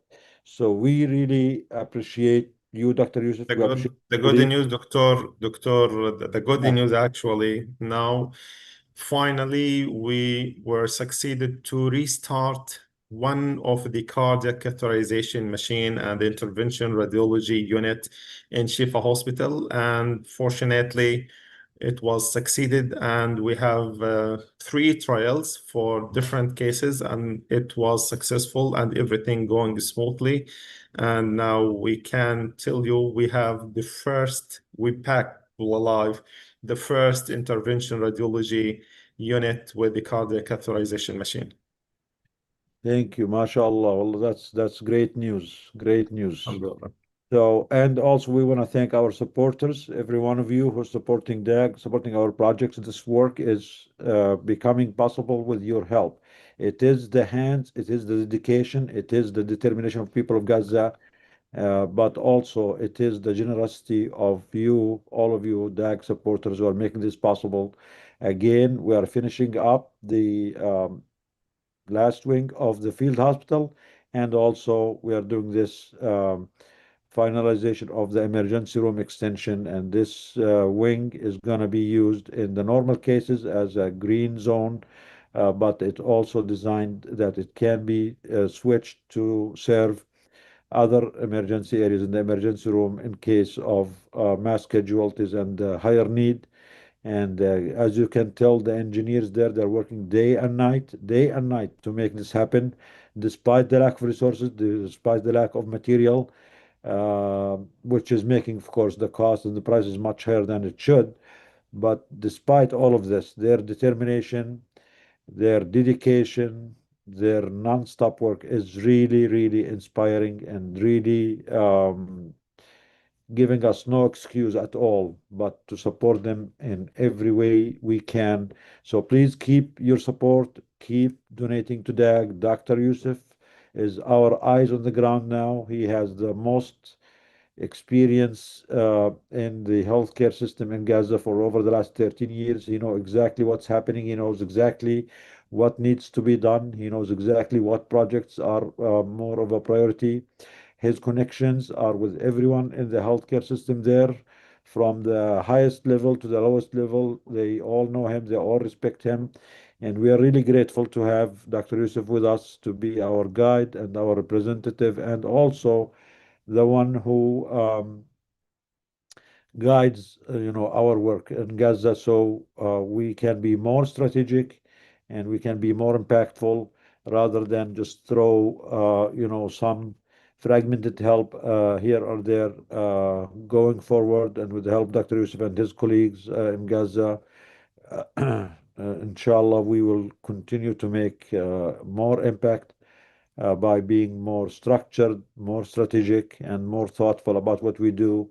But again, we need your help. We need your help with advocacy, with your voice, to open all the crossings, to allow aid in, to allow materials in, so the people of Gaza can rebuild their homes, their hospitals, their schools. They don't really need the help of Jared Kushner or the Board of Peace. They can do it themselves if we open the border. So we need to keep pushing for that. We need to keep pushing to end the genocide.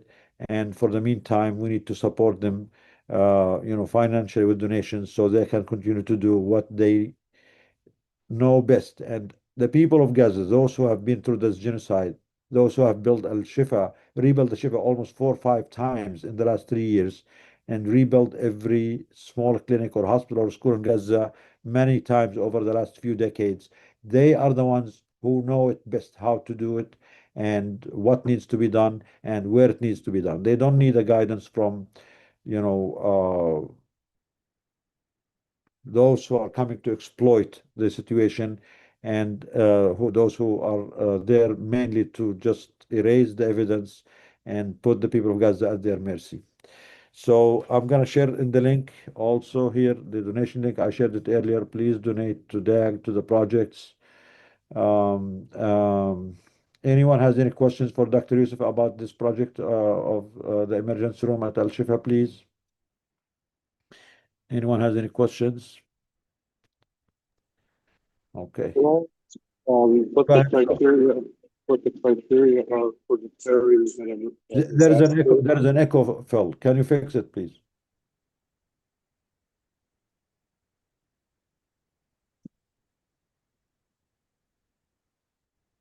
Can I ask what the criteria are for declaring a disaster and how often that occurs? Criteria for? Disaster. Oh, okay. Yeah. Dr. Yusuf, did you hear the question? The criteria for the disaster or mass casualty, and how often does this happen? We know in the past 3 years it's been happening very often, but Yeah, criteria do they use now to determine that now yeah, we are, there is this mass casualty plan that the healthcare yeah, system of health developed for Gaza? Is there any yeah. updates on it, any changes? When do they trigger it? Go ahead. Yeah, actually, we have our criteria and our plan, which is the mass casualty management plan. But in general, we are referring the disaster here in Gaza whenever the number of the casualties and the type of casualties is exceeding the usual capacity of the emergency department, we are shifting to the disaster plan. And that is continuously happening. It's not just for once. When it is continuously happening and continuously the number of the victims and the number of the casualties exceeded the usual numbers and the capacity of the people, we are shifting to the disaster plan and the mass casualty management. In that issue, the first thing which we decide is to shift the green cases to the outpatient clinic and to convert the green zone to the yellow zone and for triage area. And the second thing, just to stop all the elective cases in the theater. And the third point is not allowing any of the staff to leave and to call all the staff to support the hospitals until we prepare our self and making the different groups according to the available staff. And the last point, which will stop the outpatient clinic and supporting the hospitals with the different resources regarding the availability of the medicine and the consumables and even the fuel and the water and sometimes even with some food to support the people there. Thank you, Dr. Yusuf. Any Thank other you. questions? And again, as you all know, that the emergency room and the field hospital, they are both coming to hopefully to a final finish together. So in 60 days, as Dr. Yusuf said, both of these projects will be completed. The total is more than 850,000. The two projects at 150, yeah. You're right. Exactly. So yeah, part of it is for the emergency room for that green zone. The other part is for the final finishes of the field hospital. And again, we need your generosity. We need your help. Please, I know you have been very generous from us with us. Many of you here have been donated many times, and you have been the backbone of this work. Please keep doing it and also spread the word to your colleagues, to your circles, to your friends, to your hospitals. I mean, donating to rebuild hospitals, to rehabilitate hospitals, to rehabilitate units should not be controversial, should not be political. Whether you agree with this side or that, whatever your political views are, this is a humanitarian need, this is a humanitarian cause, this is a humanitarian catastrophe and emergency. And just seeing the people of Gaza getting up over and over every time to rebuild, to insist on existing, to exist on providing is a big inspiration. And I know maybe we cannot match them. We're not going to match them in this, but we need to do everything we can not to let them down and not to make money a reason for them to fail. Thank you, Dr. Yusuf. Inshallah, Dr. Yusuf will be with us almost every week. He will keep giving us updates. The engineers, inshallah, maybe Dr. Yusuf, we can have engineer Abu Hassan with us next time. He can also join and give us updates too. So we have the engineering department at the Ministry of Health. They are the one who are overseeing the plan and the implementation. The contractor is also a trusted company that went through the most rigorous vetting process that you can expect in Manhattan. I mean, they did it at Al-Shifa Hospital. Despite all these difficulties, they did all the vetting contractors. They picked the one that provides them with the best, cost and the best quality and the best timeline. And again, Dr. Yusuf and the engineering departments are the ones on our side who are overseeing his implementation by the contractor and the work and the quality and the weekly reports that they are gonna, per contract, they are supposed to be providing us. So rest assured that we are doing this in the most transparent, the most systematic, the most robust way possible, and that every penny you donate is going to go to the right cause and make a difference there. And we are really grateful and thankful for each and every one of you. Yeah, Dr. Nidal, in the last week, we were mentioning something related to the histopathology and the telepathology. And this week, we are already talked about the emergency department in Shifa Hospital. In the next week, inshallah, we'll talk about the psychiatry and the capacity building of the psychiatry, inshallah. Oh, now you made all the psychiatrists and psychologists here happy because they have been excited and waiting. For me, the most important is just to let Dr. Catherine happy after the very, very intense movement which was passing through the last week. Yeah. So thank you for reminding me. We have Catherine here with us, and she has been actually sending us messages and telling, don't forget about the psychiatry project. Don't forget about the reputation of the psychiatry hospital supporting the psychiatry residents. You all promised them to do so, then you forgot. So thank you. We did not forget. And Dr. Yusuf is on it. But since you are here with us, Catherine, Dr. Catherine Speranza is a colleague. She is a psychology resident in Portland, Oregon. And she's going on trial tomorrow, August 10th, for 3 days from 9 a.m. to 5 p.m. for committing the crime of advocating for the immigrant children at the ICE facility and for being attacked by police officer, by being choked or being, brutalized by them. And this happened May 1st. And 2 months before that, ICE broke her leg by, throwing the gas canister at her leg that resulted in a fracture. She had to go through surgery.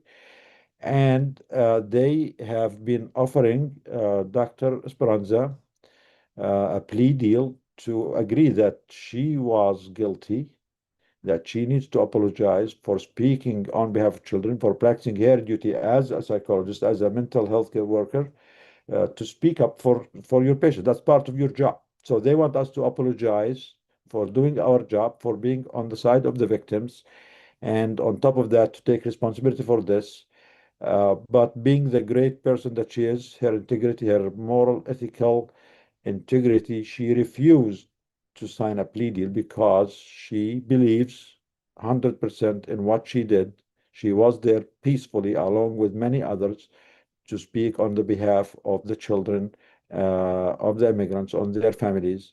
And for that, she's going to trial. So we need to support Dr. Esperanza, please, all of you. And please, Catherine, if you want to share a few minutes about this trial, what else we can do. I know many of us have been calling the district attorney office. Many of us have been sending emails. But I think there is always more that we can do. Go ahead, Catherine. Thank you, Dr. Javoy, and thank you, Dr. Yusuf. That was a very nice summary of what I am going through and what I want to share. I think Father Munther talked about how solidarity comes at a cost. And the other side of that coin is that, solidarity also comes with people having your back and standing with you, that we stand together across socially constructed borders. I'm in Portland, from Portland to Palestine, we stand together. And so on one hand, it comes at a cost, but on the other hand, it comes with deep and profound support and love and care. And so if you ever have fear about speaking out, about standing up for the dignity and equity and justice of all people, that you will never be left alone, that you will always have your back held by everyone from around the world. And so I just continue to encourage people to stand with courage and bravery. It doesn't mean standing without fear. It means doing so in the face of fear. And so please continue to speak out for all of those who are experiencing oppression from Portland to Palestine. Thank you. Wow, very inspiring. We're proud to have you here. And yes, keep speaking up, keep advocating, keep working, keep helping the victims, not because we are not afraid, not because we don't have fear, but we are going to do it despite our fear, because that is the right thing to do. And honestly, it's because we are in the world that makes people who advocate for humanity fearful. It should not be. We are the one who should not be fearful. Just the fact that they make people who speak for humanity, for truth, for the children, to feel, that they can be punished, that they can be put at risk, is by itself a structure that should not exist. But again, it will take all of us to do so. Thank you. Stay strong, Catherine. We know you will prevail. We know you did not do anything wrong. We are proud of you. You are on the right side of history. The children are proud of you. Their families are proud of you. Your patients that you advocate for them are proud of you. And we all got your back. And yes, stay strong, and we will prevail. You will prevail. And you will also, your case will be a precedent that no, they will not intimidate us. They will not scare us. And we will continue we'll continue to speak despite their intimidation and scare tactics. Thank you. Okay. We have Dr. Rothschild. Alice Rothschild, are you with us, Dr. Alice Rothschild? Again, sorry about the delay. You know, DAG, nothing on DAG goes on schedule, but we try our best. So Dr. Alice Rothschild is here today, along with a group of JVP Health Council and also a group of National Nurses United. They're going to speak about the attack on healthcare, not just in Gaza and Palestine, Sudan, and Congo, but here at home. And the attack is by nonetheless, other than the AI systems, the technology companies that enabled the genocide in Gaza and enabled the targeting of the healthcare system in Gaza. And now they are invading our hospitals here at home in the West, in the United States, to surveil our data, to take advantage of our data, to break the privacy of our data, to dominate our healthcare system. So, Dr. Alice, thank you for your patience. Thank you for joining us. We all know a little bit about this situation that's unfolding with Palantir and the attack of, high tech on our healthcare system, but we don't know the details. We don't know enough about it. So really, we really appreciate if you join us, tell us what more we need to know and what we can do together as a collective to protect ourselves, our children, our communities, our patients, and our humanity overall. Well, thank you so much. I'm here with my colleague, Ilana Raskin, who should get unmuted. And we're going to be talking about Palantir in the healthcare system. And I think Ilana's going to start. We're both members of Jewish Voice for Peace Health Advisory Council, and we're working on the Palantir Working Group, which is actually headed by Ilana and me, mostly Ilana. So Ilana, do you want to start? I don't think the other representative is here, right? Jeff isn't here from the nurses union. Okay. He had to apologize. He's going to join us next week, but we thought it would be still a great start with you guys. Then hopefully we'll follow up and we'll take it further next week when Jeff joins. Go ahead. Super. Okay. Jelana, do you want to start? Yeah, it sounds great. I have a few slides, so I will attempt to share my screen. And we like your earrings, Ilana. Can you please introduce? Thank you. I'm sorry, I apologize. If you can introduce yourself also first, please. Yes, absolutely. So my name is Ilana. As Alice mentioned, I am on the Jewish Voice for Peace Health Advisory Council. I also organize locally with Healthcare Workers for Palestine in Salt Lake City, where I'm based. And I work in public health, particularly related to health and racial equity.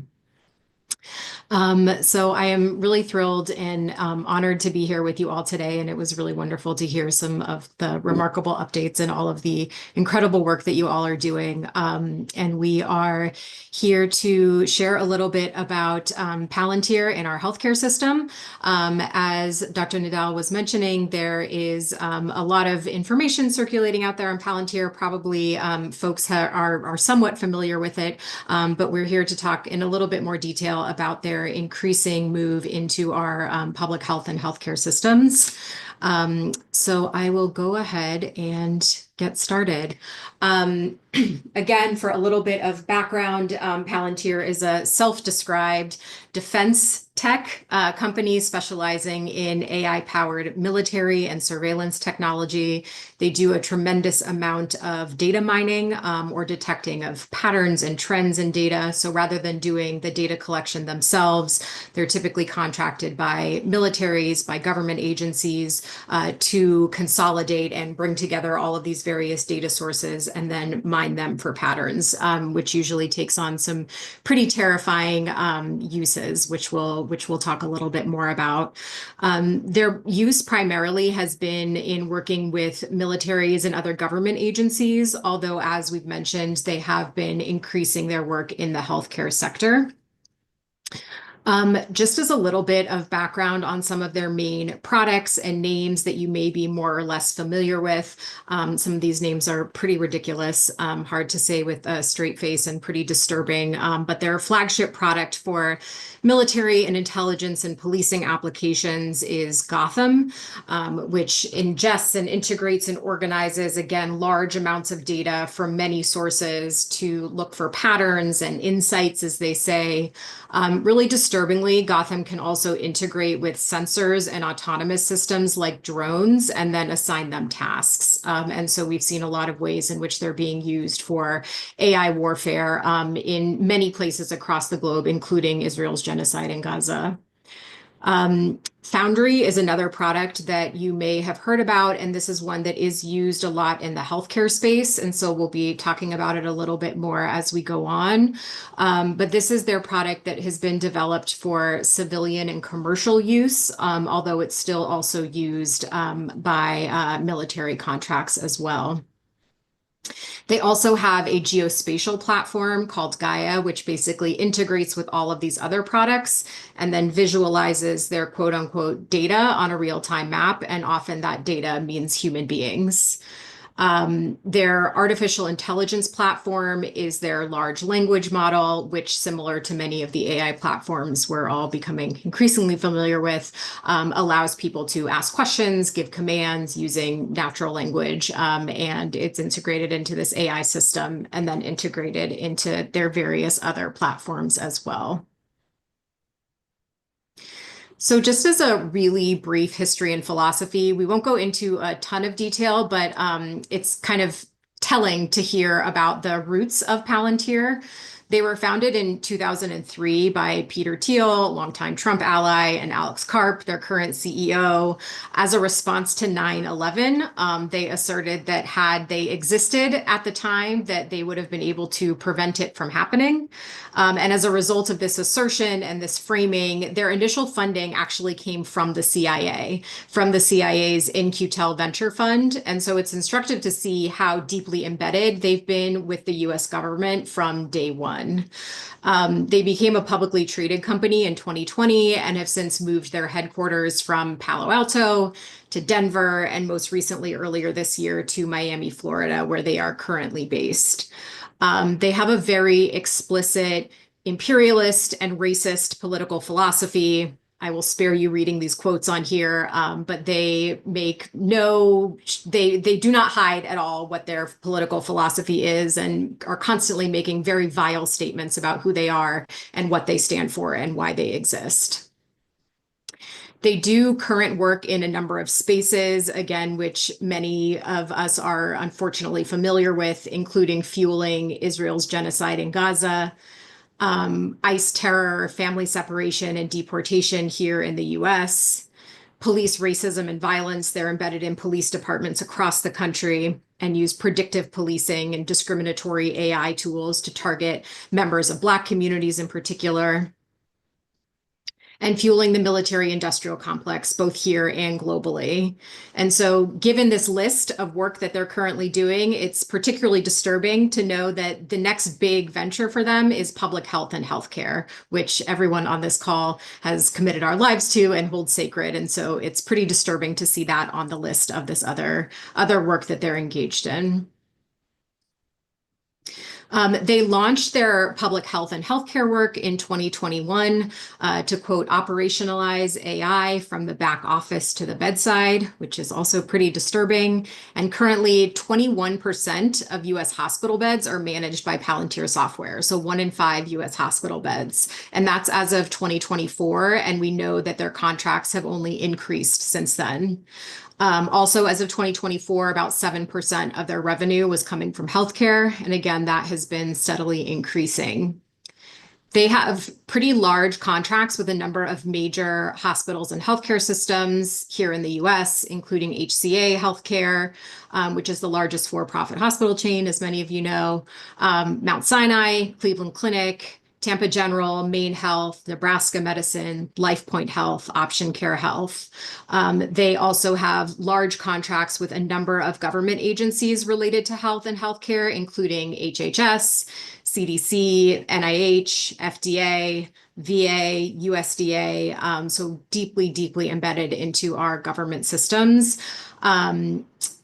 As many of you are probably also already aware, they have a large contract, which was awarded in 2023 of £330 million to create a unified data management system for the National Health Service in the UK. And we'll hear a little bit more later in this presentation about some of the work that's been done to fight against that. So for most of us here, it's a complete non-starter that the same company who is fueling genocide and terror and violence and death and destruction has any place at all in our healthcare system. And also there are some more specific concerns related to data privacy and surveillance and the ways in which algorithmic bias can worsen health inequities in the US and globally. So despite repeated assertions from every government agency in the US and globally that's working with Palantir, that Palantir staff have absolutely no access to personally identifiable data on everyone, as of just a couple days ago, NHS in England had to apologize after it was found, and then they admitted that Palantir staff can indeed access identifiable patient data. And that is data on the national system in the UK. So everyone who is used, which is the majority of the population, the National Health Service. Here in the US, again, as of just last month, it was revealed that ICE shared Medicaid data that it was not supposed to have in the first place with Palantir. And disturbingly, this connection between Medicaid data and ICE is actually allowed by a court ruling. So in December of 2025, it was ruled that Medicaid is actually allowed to share certain details about immigrants without status with ICE. This was temporarily paused in May 2026 after it was determined that data beyond what was allowed in the court order was being shared. But even after that May temporary pause, we've seen that Medicaid has continued to share data with ICE, who has then in turn shared that data with Palantir. And this is particularly disturbing given how much access Palantir has to our health data, not only in the health and healthcare systems that they have contracts with, but they have a contract with the NIH All of Us initiative, which some of you are probably familiar with, related to precision medicine, which has data on 750,000 Americans, the majority of whom are Black and Latino and other populations underrepresented in medicine. They also have a massive contract with the CDC and have for some time now to create a consolidated data platform that brings together all of CDC's different data sets. So really a tremendous amount of access to our health and healthcare related data here in the US. This is a map of the hospitals and healthcare systems that they're currently in, largely here in the US as well as in the UK. We can share a bunch of links and resources with folks afterwards, but highly recommend that folks check out this map on the American Friends Service Committee website. They have a larger map that maps out all of these healthcare locations, but also Palantir's presence in other sectors as well throughout our communities and throughout our economy. So it's a great way of interactive map of being able to see where Palantir is in your community. So what does Palantir software look like in healthcare systems? We are hearing and learning that it is being used for bed placements, to automate staffing and scheduling, to automate communication with insurance companies, to analyze patient data. And one really important thing is that the software that's being used in the healthcare system doesn't include the name Palantir at all. So we've been talking to a lot of our healthcare worker colleagues who are like, no, I don't think Palantir is in my system. And then when they see this list, they realize that it actually is being used in their hospital or healthcare system just under a different name. So these are some of the main names that the software is operating under. But because Palantir develops contracts directly with hospitals and healthcare systems, they can also come up with their own unique name for their particular hospital or for their particular system. So it can make it difficult to learn exactly whether Palantir software is being used in your workplace. And if anyone has any additions to this list, please do share them so that we can continue to grow it and to raise awareness. And again, this is courtesy of the really tremendous work that American Friends Service Committee is doing to uncover all of the ways in which Palantir is embedded in our healthcare and hospital system. This is an example of how it's from Palantir's website itself, which shows all of the ways in which they're hoping to integrate themselves into our hospitals. So again, as we said at the beginning, all the way from the back end to the bedside, they have grand plans and are already making tremendous headway in integrating themselves into all elements of our healthcare systems. That said, I know this is very bleak. I'll share a couple more slides and then we can have some more discussion, and I'll also pass it over to Dr. Rothschild for some more information on action. But definitely before we move into that, want to share some of the tremendous work that's being done. It sounds like there will be a representative from National Nurses United coming and speaking soon, which is wonderful. They are doing tremendous work and have some really important campaigns demanding that HCA Healthcare and Maine Health cut their contracts with Palantir. We can also drop some of those action letters into the chat for folks to sign on to. There is also the major No Palantir in the NHS campaign, which our comrades in the UK have been working very hard on for the past several years, as well as the broader Purge Palantir campaign, which is convened by American Friends Service Committee, and again is doing a lot of work in the healthcare space, but is broader than that as well. So for folks who are interested in the intersection of Palantir and all of these other issues, Purge Palantir is a really great clearinghouse for all of that information. And again, we can share all of these resources with you. And importantly, there are wins already. It is certainly an uphill battle, but there are already some pretty major wins thanks to all of the incredible work that folks around the country and around the globe are doing. Thanks again to some research from American Friends Service Committee. New York Public Hospitals, so the New York Health and Hospital Corporation, announced earlier this year that it would not renew its contract with Palantir, which is a huge, huge win. Also locally, just as a couple days ago, some of you may have heard that Mass General Brigham was talking about partnering with Palantir and bringing it into its system. And thanks to a few intrepid staff members in that staff meeting who spoke out very swiftly and very quickly against it, Mass General Brigham has now backtracked on that and said they're not considering the partnership anymore. And so really goes to show that when we fight, we win.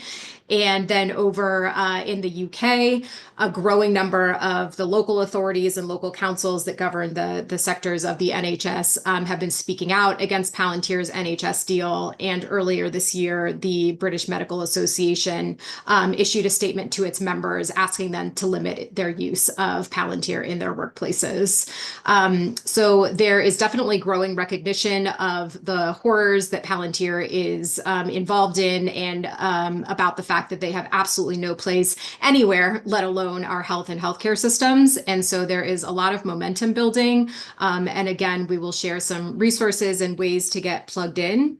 But for now, I will pause there and pass it over to Dr. Rothschild, and also would love to hear any questions that folks have. Well, thank you. That's a very good summary of where we're at.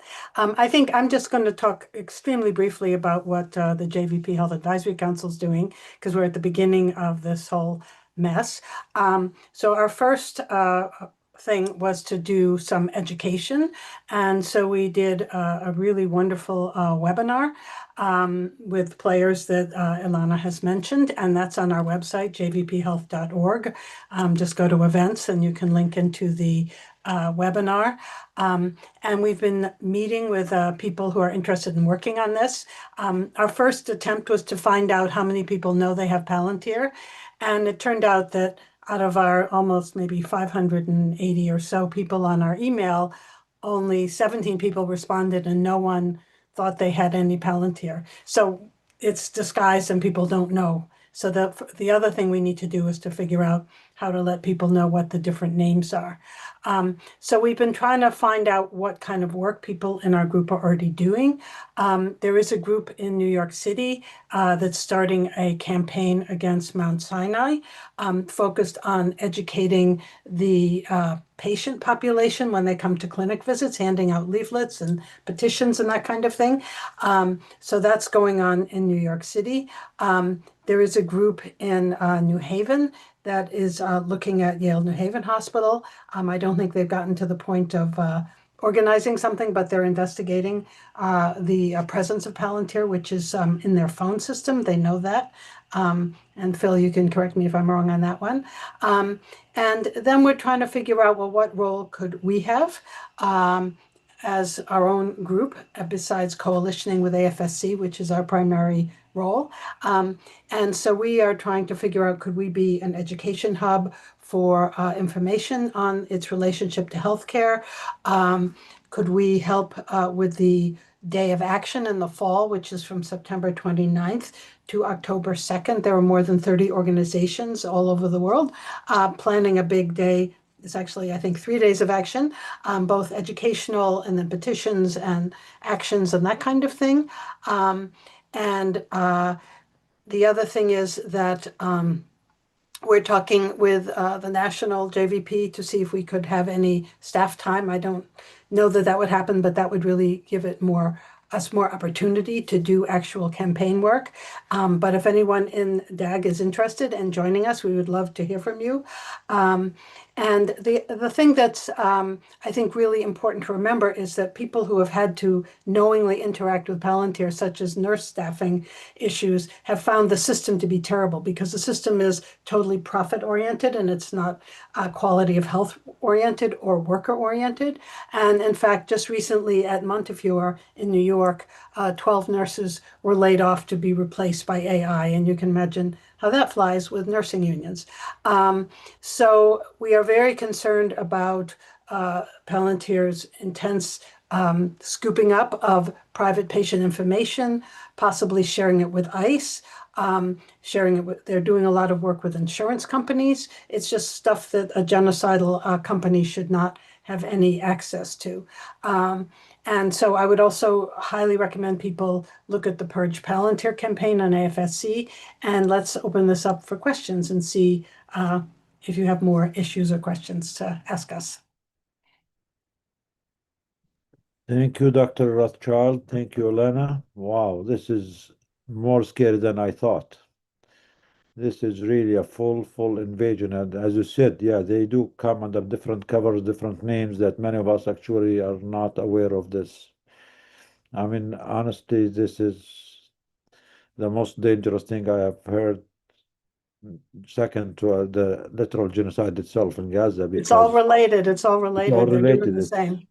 Yeah. and the problem is, I mean, the worst part of it is this is not something that's governed by the people, made for the people, and accountable for the people. These are psychopaths running these companies, and they're not, it's not just about profit. These are literal psychopaths. If you hear these guys, their interviews, they don't care about anyone, about any life. They don't care about humanity. For them, as long as their AI, their thing is taking over, people, humans, patients are dispensable. I mean, they don't really care. I mean, just the fact that their initial seed funding was by the CIA by itself is the biggest red flag. If it's even worse, I mean, honestly, I feel Palantir is more dangerous than CIA itself now. I mean, even the CIA does not have this power to take over everything, all our data, all our information, use us as its subjects, and do with it whatever their founders, whatever their people are doing. So thank you. This is really important. And yes, we really want to be part of this. We want to join forces. We want to learn more. We want to help more. This is a universal attack on all of us. Anyone has any questions for Ilana and for Dr. Rothschild? Thank you for actually sharing this with us. I mean, we really needed this. Dr. Yusuf Aburish from Gaza. That is your first question, Dr. Yeah. Rothschild. Tfadal, Dr. Yeah, Yusuf. thank you for this presentation. Really, it's useful, and you are tackling some very important points. And as you mentioned, we were not away from this high tech and using the artificial intelligence through the Lavender program and the others attacking our innocent people. But anyway, my question is: the AI is coming, and really it's widely spread. So what do you think? Are you going just to stop the planter and the Palantir and that's all? Or are you going just to have some rationalization of using the AI? What will be the strategy itself, which can be a real one and a successful one while we are facing such a very huge wave coming through different doors? Using the AI, I don't know, just to hide ourselves or to escape or to fight. Maybe it's not the suitable strategy. So, what do you think will be the suitable strategy against this AI and the Palantir and the others? And how can you face it? So, I mean, that's a fabulous question because this is a behemoth. I think our, little goal is to make hospital and medical groups not accept new contracts from Palantir and not to renew contracts. We can't take down Palantir. This is going to require a whole massive campaign on every front. But we could make it a poisonous group to be working with in the healthcare system. So that's our immediate goal, and that's a big goal. So it's through education, through campaigns, through agitation, to make hospitals not want to use Palantir, like what happened at Mass General. And when contracts, we don't think we could get hospitals to drop a contract when they're in the middle of it, but they could not renew it. And that's the other ask. Ilana, do you have other thoughts on that?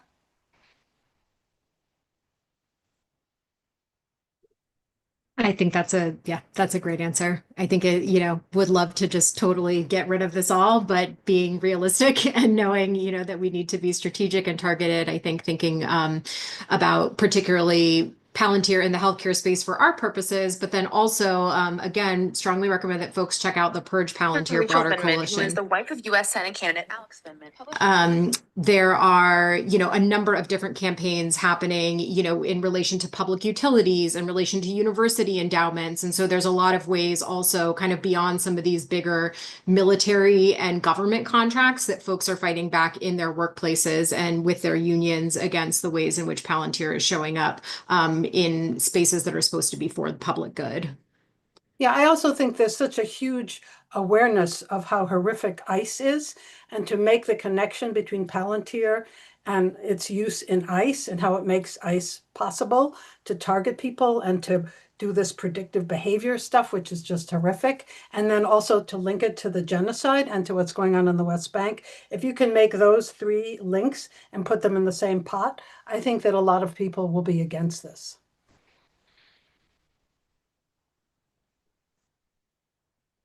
Yeah, that's a great point, Dr. Rothschild. And I just wanted to, I know there's several questions in the chat, and I don't know how much time we have, but I did want to just touch on the last one about Palantir beyond the US and the UK, because I think in these coalition spaces that are being built, there are a lot of folks being brought in, especially from Latin American countries, where there is a lot of presence of Palantir. And I think Peter Thiel has recently purchased property in Argentina and has been working with Malay, which is not surprising.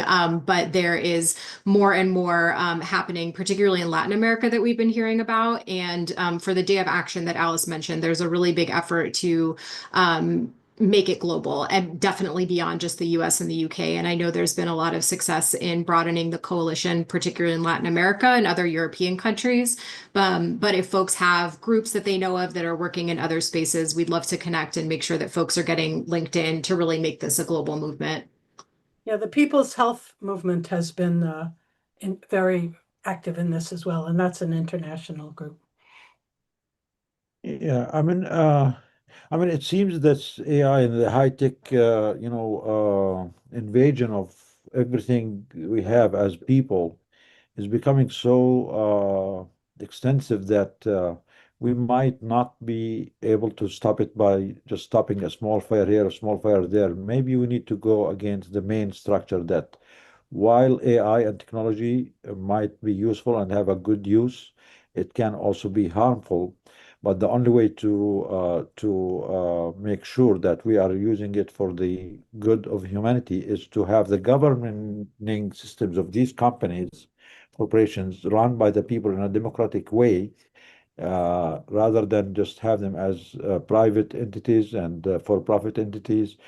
Is there a way we can start a global campaign that all these AI technologies should be run by, not even by the government? It should have maybe special boards, elected boards by the people, answerable by the people. I know this is maybe a big ask, but eventually we need to do this. Otherwise, we will all be owned by 5 people in the whole world. Even our governments will be owned by them. And this is bigger than the imperialist system that we lived so far, bigger than the world order and the Security Council and permanent members and the vetoes. I mean, Thiel will be the only one who has a veto after in 10 years he and Musk will own all of us. We'll own the American government, the British government, the North, the South, and everyone. I mean, this is an excellent question. I have no idea what the answer is, because we're looking at the Department of Defense and IRS and NIH and CDC and the Israeli military. I mean, when I hear people talk, it's you attack a particular target, you do reputational damage, it spreads to the next one. I don't know how to do it besides nibbling on all the pieces of the puzzle, but maybe other people have more grandiose ideas. I don't.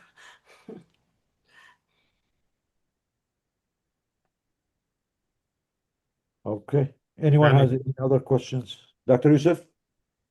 أنا ما بالعربي، بس أنا واضح إنه إحنا محتاجين إنه يذهب للتشريعات والقوانين أكثر منه يعني to rationalize the use rather than to prevent or something like that. أنت محتاجين فعلا يروحوا للتشريعات والقوانين ويضعوا القوانين الصارمة اللي تمنع أي حد إنه يفكر باستخدامها بطريقة خاطئة. يعني هنا نقطة القوة، الذهاب للتشريعات والأنظمة والقوانين هي هاي نقطة القوة. لأنه في النهاية أنا كمدير مستشفى ما حد حيقدر يعني بالجانب الأخلاقي لوحده فقط إن يمنعني أن أستخدم هاي التقنيات الفائقة لخدمة الناس فيما أرى.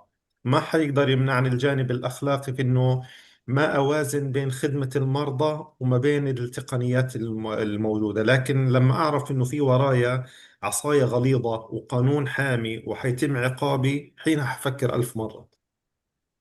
Yes, this needs to be regulated, and this should not be a Could you private tell us what he right, said? it should be a public. Could you, Go Nidal, ahead. could you share what he said? Yes, that, I mean, honestly, at the end, what he said is this should have very strict regulations, universal and global regulations. Stop it, because just fighting small pieces here and there at the hospital level, stuff like that, it's helpful. But he himself, like being, let's say, a director of a hospital, the moral part alone might not stop every director from going, through with this when they give them all the incentives and all the, the profit kind of projections that they offer these people. So we really need to go, and I really blame the United Nations and the governments for this. This is so dangerous. That needs to be Dr. regulated. Nadal, I Go was ahead. complaining all the time in the health system. Really, I was complaining all the time from just managing the big data and to have like a decision-making unit. And at the end, I was thinking, why not to use the AI just to facilitate the decision making? And I think the same, all the senior level will be thinking at the same. Why not to use the artificial intelligence just to make the decision making more easy? Really, I feel so difficult not depending on the health information system and the AI to have a such decision making. So I think it's better than just to go and to fight the usage of the artificial intelligence. And it's better to go to the roots and to have some policies just to regulate the usage of this artificial intelligence and to have really punishment and real punishment for anyone who can use it to harm the others. So I think that's the point. Right. I mean, the big problem with these big companies is that they're totally non-transparent. So what we need is transparency. Yeah, exactly. Thank you. Any other questions for Dr. Rashad and Ilana, please? Ivana, I allowed you to speak. Is your question regarding this point regarding the Palantir and the AI? Ivana Edwards, are you there? Ivana? You raised your hands. Ivana? Okay, not there. Any other questions? So next week we're gonna also talk more about it. About Palantir, we need to actually start talking about this maybe every week. Have someone to present something, give us updates, give us education material, how we can fight this together and collectively. And I think knowledge is the first way to fight back. We need to know more about them, what they do, how they hide, how they sneak into our systems, into how they violate our privacies, our patients, our providers, our hospitals, our systems. So thank you, Dr. Rothschild. Thank you, Elena. And please welcome and join us next week. We will have also Jeff from National Nurses United, who's going to talk about the campaign that National Nurses United is planning for the end of August. I think August 27th, they do have a campaign in multiple cities in the United States against Palantir and the use of AI in the health system.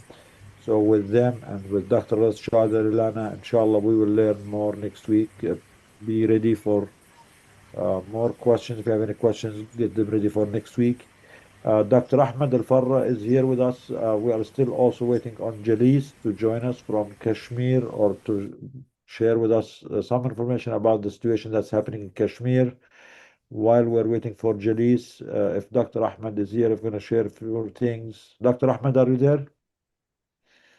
I think we lost Dr. Ahmed. Dr. Ahmed. Okay. In the meantime, we have Philippe. Philippe from Congo. Philippe, are you there with us? Philippe? Yes, Doctor, I'm here.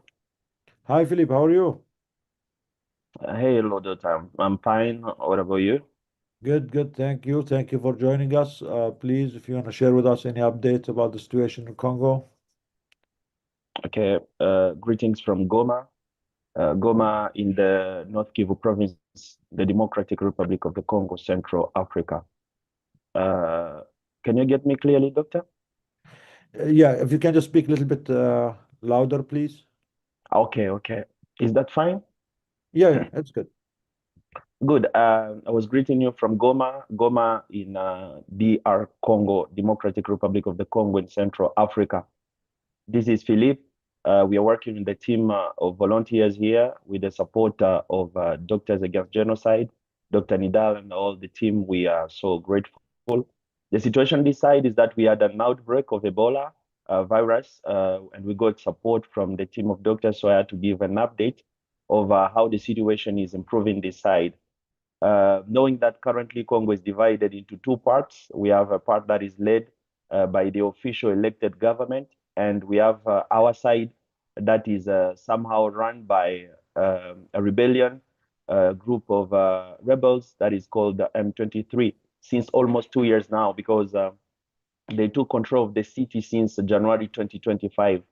So from there, the situation was going worse because people have been fleeing.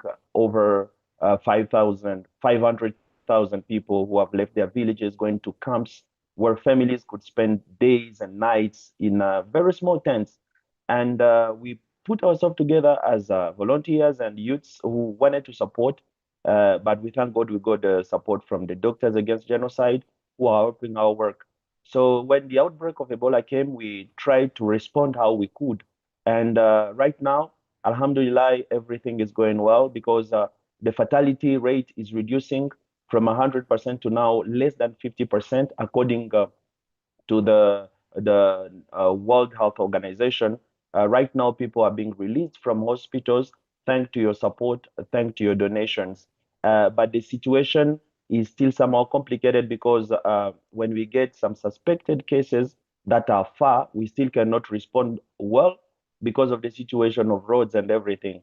But again, we are grateful to the Doctors Against Genocide who started a campaign to get the team a vehicle that could be helping us to reach these places. Like last make it to the meeting because we came back very late. We went very far in Shasha, and we could walk some kilometers that did not allow me to reach the city on time so that to attend the meeting. But we believe this is going to improve. So again, I'm giving just an update of what has been done in the whole month of July. Since last Sunday, I didn't make it to the meeting. In the month of July, the team had three main activities. First of all, as the images have been probably shared by Hadija, but the members who could want to support and see what we are doing, they could visit our social medias. That is Let's Act Together for Congo on generally on Instagram and TikTok, and that is where we're working. So we went in a community of Kibati. Kibati is in Nyiragongo. These people are so particular because the potable water does not reach their village. So these people drink the water they take from rain. They use it to cook and everything. And as you can understand, I'm a public health professional. This, in the long run, will lead to typhoid and kind of diseases. So we needed to support these people. But in the short time, as the means are not that sufficient, we took there some water. We went with 20,000 liters of water that we gave to the community to 200 families. So each family could go get at least 100 liters of safe drinking water that could help them. But as you understand, 100 liters could not take like a week.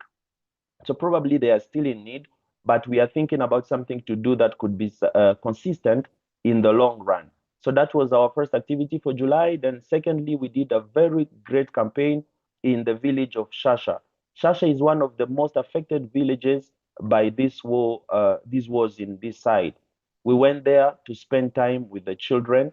We invited over 1,000 children because these children, most of the times, the parents think when they have eaten, they sleep, they are okay. Yet they are affected by everything they are going through when they have to flee from their places, going into camps, coming back to the villages. So we had to organize time with them. Most of them do not eat well. Most of them are malnourished, as the videos show, because we are doing mobile clinics too. And we went there, we spent the time with them. That is the activity that made me come back very late in Goma. So we shared food. We took time to talk to them, at least to listen to them and know what is grieving their lives. And here we got a request from them. As you know, they went back home, leaving the camps in Goma when the rebels took control of Goma, but most of them did not go to school.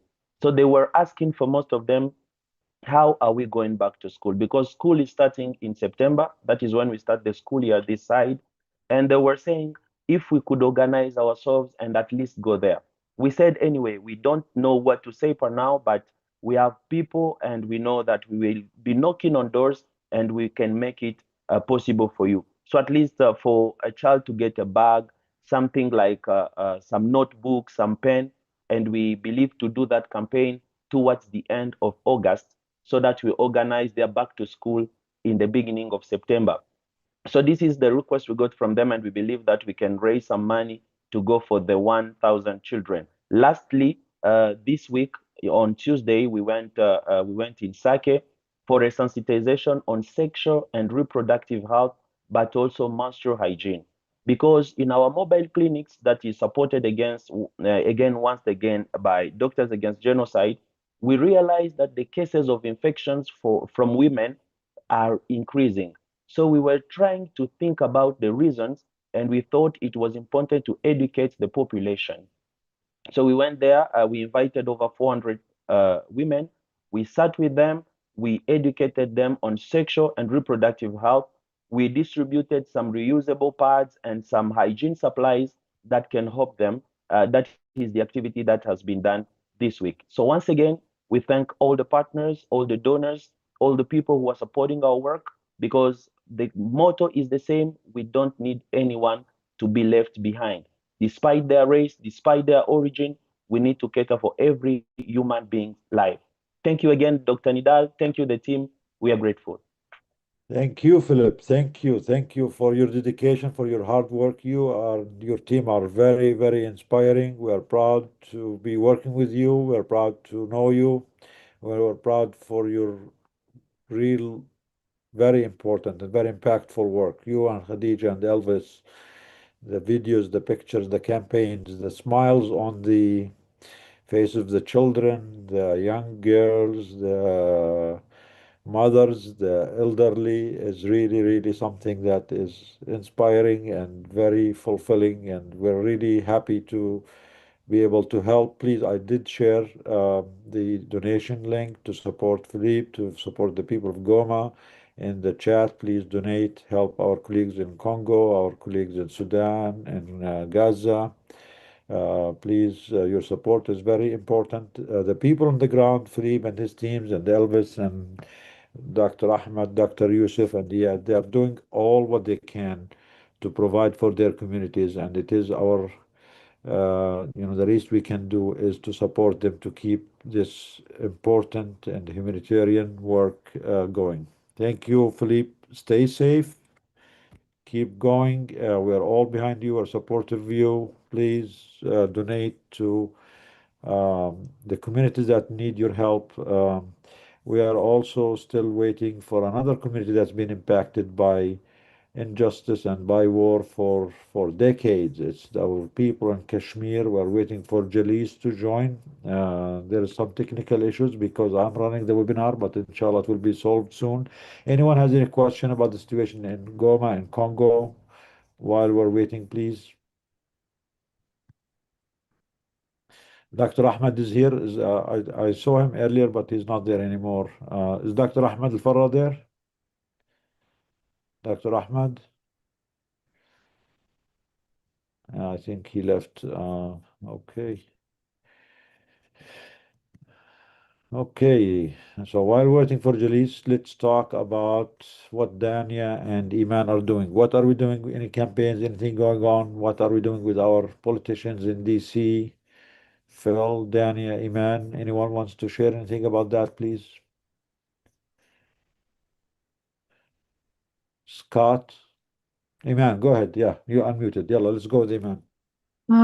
Hey everybody. So we've been taking advantage of the fact that Congress is quote unquote on recess in August, so they go back to their home states, and we've been meeting with them virtually, which has been really good because it's been a little bit easier to get appointments. And I know Scott and a group of other folks right before Congress left, because some of them were still there at the end of July, were actually going door to door, which has been really helpful. But we've been trying to shed a light on what's going on with the terrorism in the West Bank, and to get folks in the representatives to sign on to Jamie Raskin's letter on freeing Dr. Abu Sofia and shedding light on the other healthcare workers.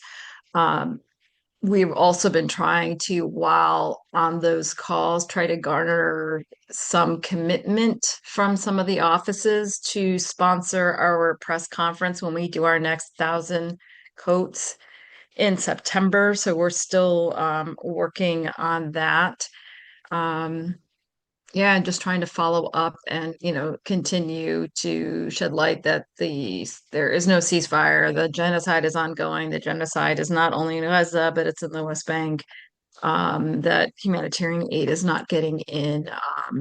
And so, like I said, we're just, we're continuing to press on that. And any ideas that people have, I was going to use some of the witnessing that we've been having. It was very helpful, I think, when you can share a specific story with the offices rather than just giving them numbers. I think they just sort of become numb to the numbers. And so when we can specifically talk about, the village and the trees being cut down, these olive trees that have been there for thousands of years. And, yeah, it's also, it's a way that they get their money, but like, this is not something that you can just bring back, like this is terrible. Like, you're genociding a people, you're genociding nature, like and so I think it's very helpful when we can specifically state these things. I was also thinking how we could chair Reverend Munther with some of the other like Christian reps and senators. I mean, I found him, he's a Muslim, very had a very strong impact on myself. And so I know that sometimes they do some of these like the word is like the briefings. And so I wanted to sort of ask around and see, like, could we put together something where he would speak, to leverage him in front of reps, senators, because there's got to be some way to kind of break through to these people and remind them of their humanity, because it is really, it is frustrating. Like, like the Reverend was saying, people hijack religion, and it's done in all religions. And then people have this negativity about religion, but it's not the scriptures and it's not the religion, but it's people bringing in their own desires into that. And so reminding people like what it truly means to be, a person of faith. There is no God or religion that honestly says that you should be killing other people. We are all created by the same creator, and he loves us all. And for anybody to say something ridiculous like that one person is better than the other, it just reminds me, like in Islam, the original sin that came about was with we call him Iblis. I think his the English name is Satan, but like his crime was his arrogance.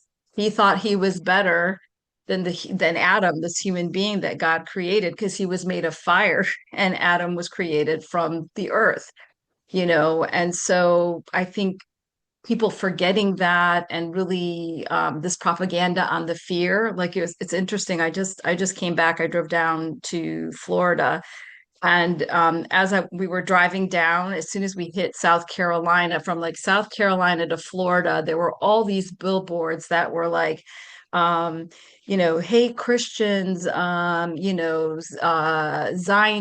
Oh no, sorry. Hey Christians, anti-Semitism is growing. Your Jewish brothers need your help.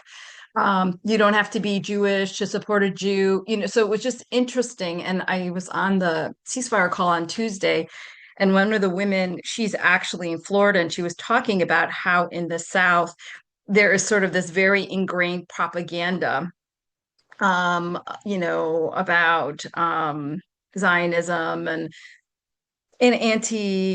Muslim, anti-Arab, all of that, anti-Palestinian. So, I mean, we are working against all of that, but I think we need to sort of re-educate people. I think that's really how we're going to win all of this, is that we have to give people a different form of education. We need to give them the truth, and so whether that is talking to your neighbors, going to your church, wherever that might be, going to talk to your Congress, posting on your social media. A lot of people don't really understand what is going on, not only in Gaza, but in the Congo and like in the Congo for a very long time, and in Sudan and all of these areas. And so it is our responsibility to take care of our brother and our sisters. It is, as a human being, we are all a part of the same family.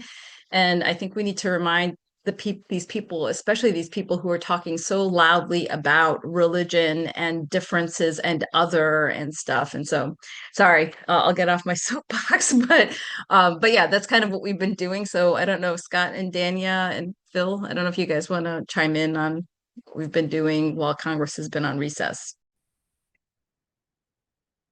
I'll say a few things happily. One thing is that there are 200 people watching this webinar, including participants, people on Zoom and people on YouTube, 200 people. That's one thing I'll say. Another thing is we are doing everything.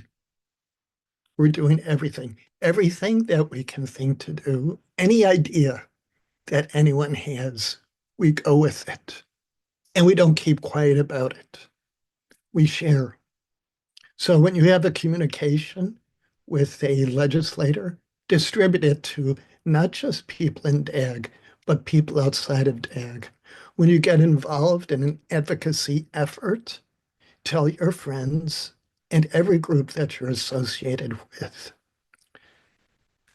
I think that dropping in every week, which is what I've been doing, is on Capitol Hill at the Senate and at the Congress, is different from showing up for scheduled appointments. Showing up for scheduled appointments, we meet with the staff who are handle certain matters, such as foreign relations. But if you show up for a drop-in, you occasionally meet with such an individual. Usually you meet with the interns who are staffing the office, accepting people as they come in the door, listening to the story, writing notes, and then distributing their notes. I said interns, plural. There is never an intern alone in the office. And when we come in and speak from our hearts, the doors are open and the other interns peek out of their doors to listen. And when we show photos from our phone of, for example, Dr. Abu Safia walking out of his hospital, across the debris field of his bombed out hospital, crossing the same threshold where the Israeli military assassinated his 15-year-old son 2 months earlier. It's very emotional. And it's not just emotional for me, and it's not just emotional for you hearing me. It's emotional for every intern in that office. And let me tell you, when we spend a day doing drop-in visits, Wednesday of this week, I personally went to 31 offices. I have gone to as many as 50 offices. Walking outside back to the train station, Union Station, at the end of the day, 5 p.m. This last Wednesday, 2 young women stopped us, both wearing hijabs. They stopped us and said, "You remember us from today, right? We can't say anything in the office when you come in. You know that, right? It's you showing up that helps change the narrative. Our rep is now saying genocide, which is what it is. We're so grateful that you're doing this. It makes a difference. Listening to you changes people. I want to say DAG reaches out. In this webinar, we have a webinar in the middle of the week. We make phone calls. We have scheduled appointments once a month. We have drop-in visits once a week. We're doing everything we can. And right now, Doctors Against Genocide have joined with Priests Against Genocide and others to write a letter to Secretary of State Marco Rubio to urge the immediate release and transfer to Dr. Abu Savia, immediate release from prison and transfer to an independent and fully functional medical facility for care.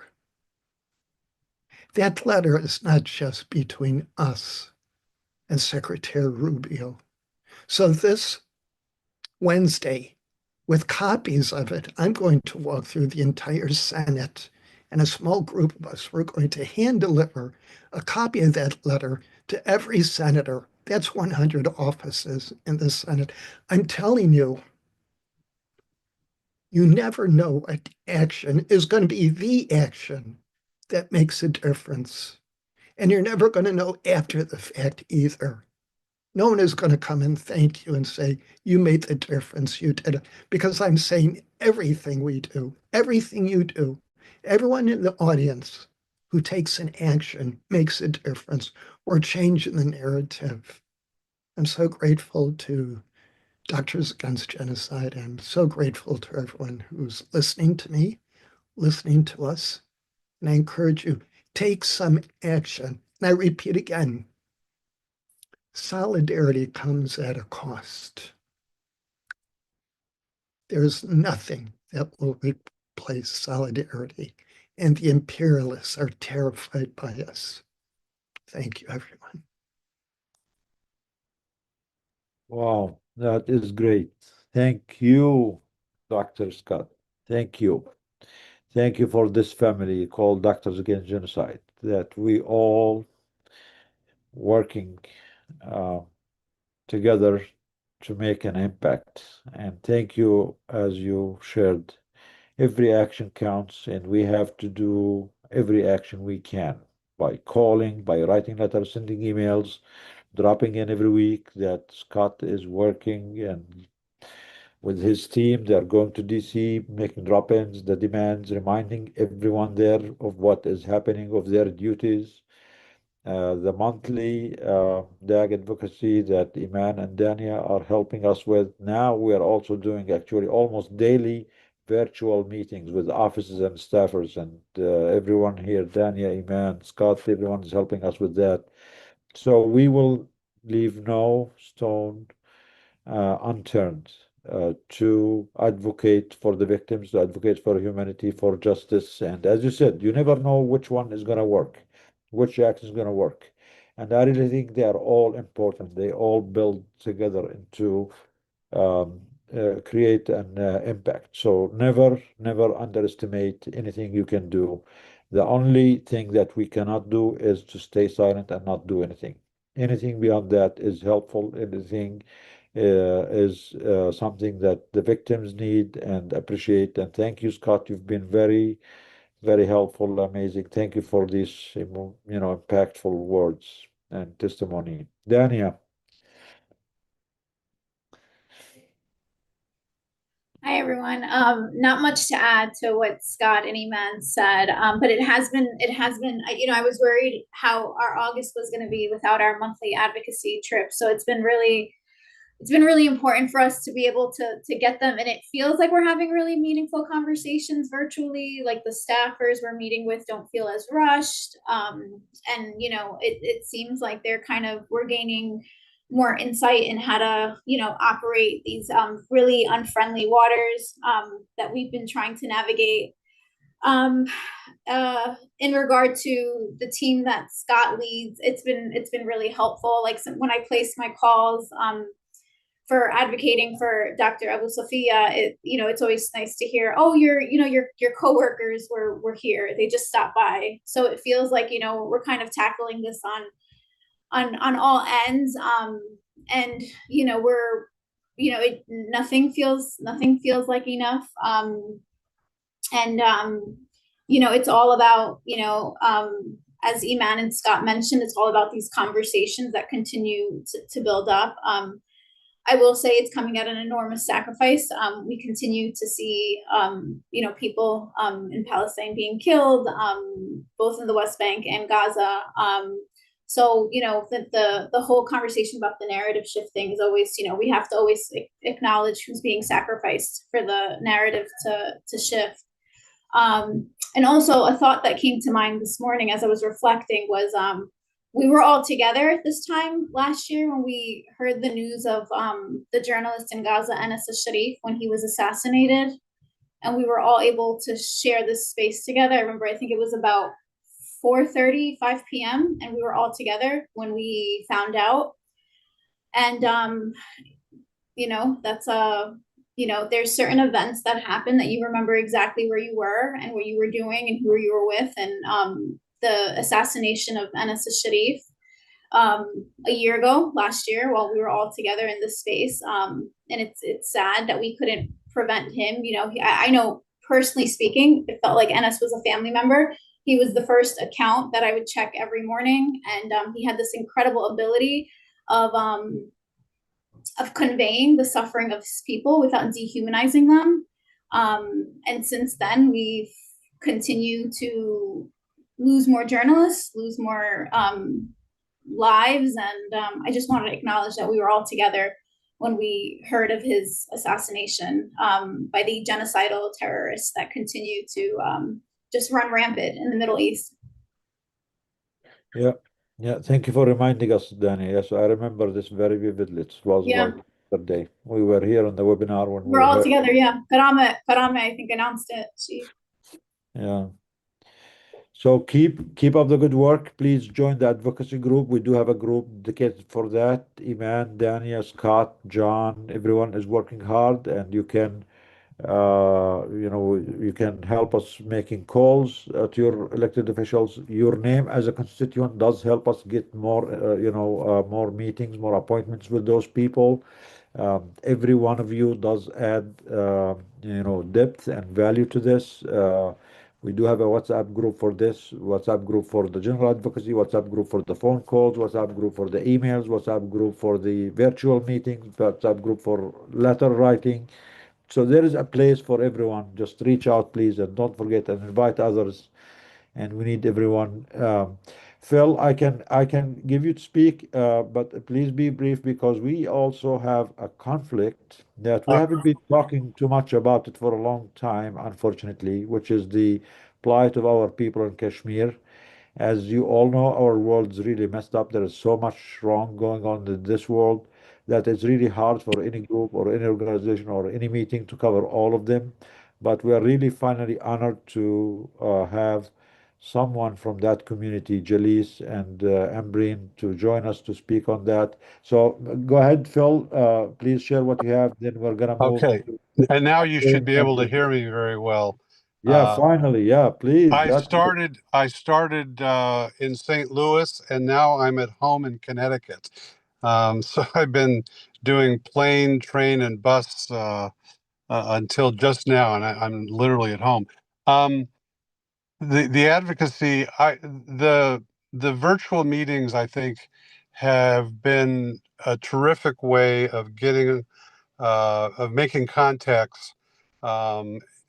Aside from our monthly visits, and the fact that we have some people like Scott who live in the DC area who can go on a regular basis as well, I think this has opened up a new chapter in our advocacy that has paid off. In Connecticut, we have 5 representatives in the Congress, and until 2 days before the deadline on the letter, only 2 of them had signed on. And my own representative, who I know and who supposedly has been making some progress recently, had not signed it. But we called her every day, myself and Janice in particular, and lo and behold, all 5 of our representatives signed on to the letter. So it's very important to have things like that happen, because it encourages all of us to just keep trying, don't give up, keep knocking on doors, keep making phone calls. And I think we're going to get there.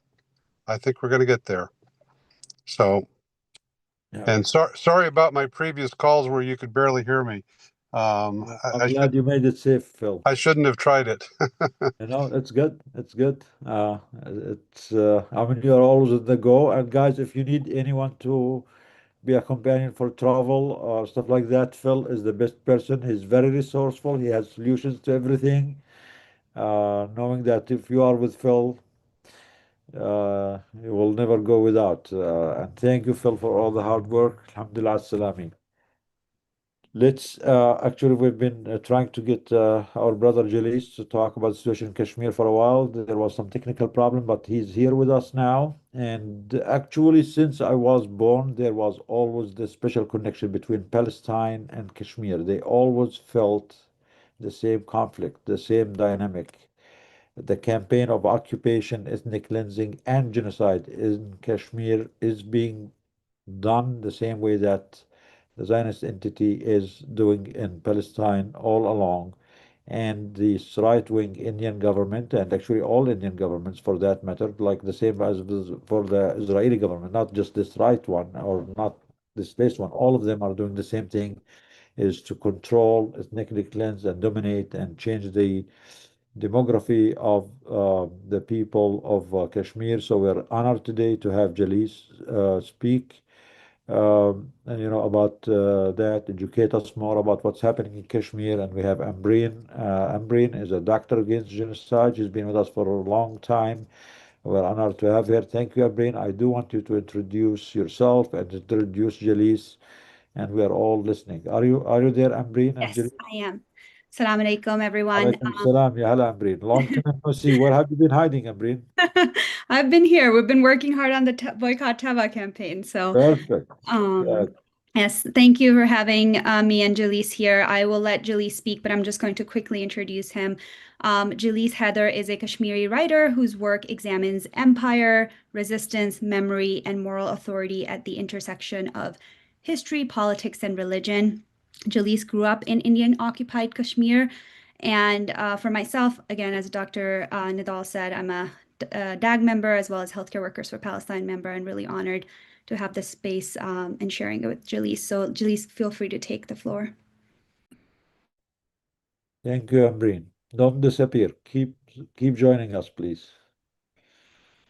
Jalis, are you there? Thank you so much, Ambreen, and thank you so much to Doctors Against Genocide for making room for Kashmir. This really means a lot to me and to our people, because we see that Kashmir is too often treated as a footnote to war, as we have seen, and the world usually sees this as a dispute between India and Pakistan, rather than the lived reality of a people whose political voice, unfortunately, has repeatedly been subordinated to the state power of these two nuclear countries. And it feels that the language of conflict is itself a form of concealment, as we may agree. So I won't take too much of your time. I appreciate the work that you're doing, and I just wanted to quickly tell you all what is going on and what has been happening. And we also should actually understand the Kashmir in relation to Palestine, because I'm not trying to say that the histories are. Jalis, can you put on your camera, or is there a reason why your camera is off? Or So I'm not able to see that option. It's only the audio option which is visible to me. Maybe you will need to enable it on your end. Oh, okay. Let me try then. Okay.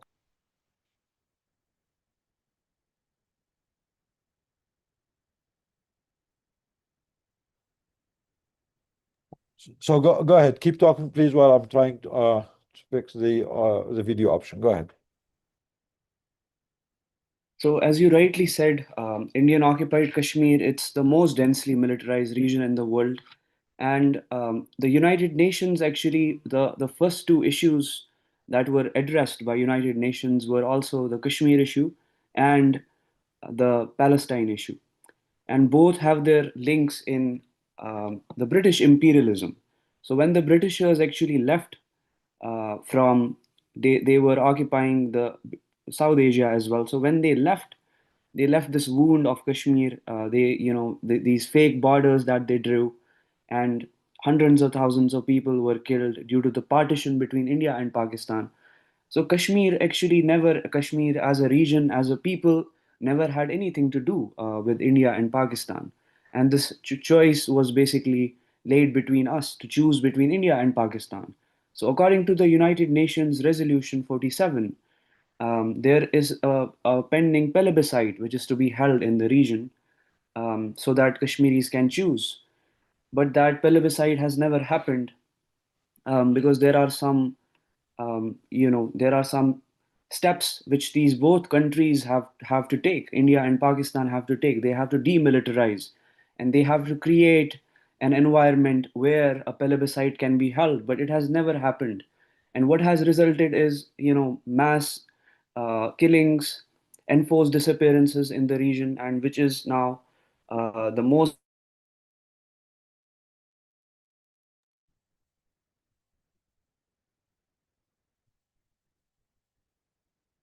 Jalis, are you with us?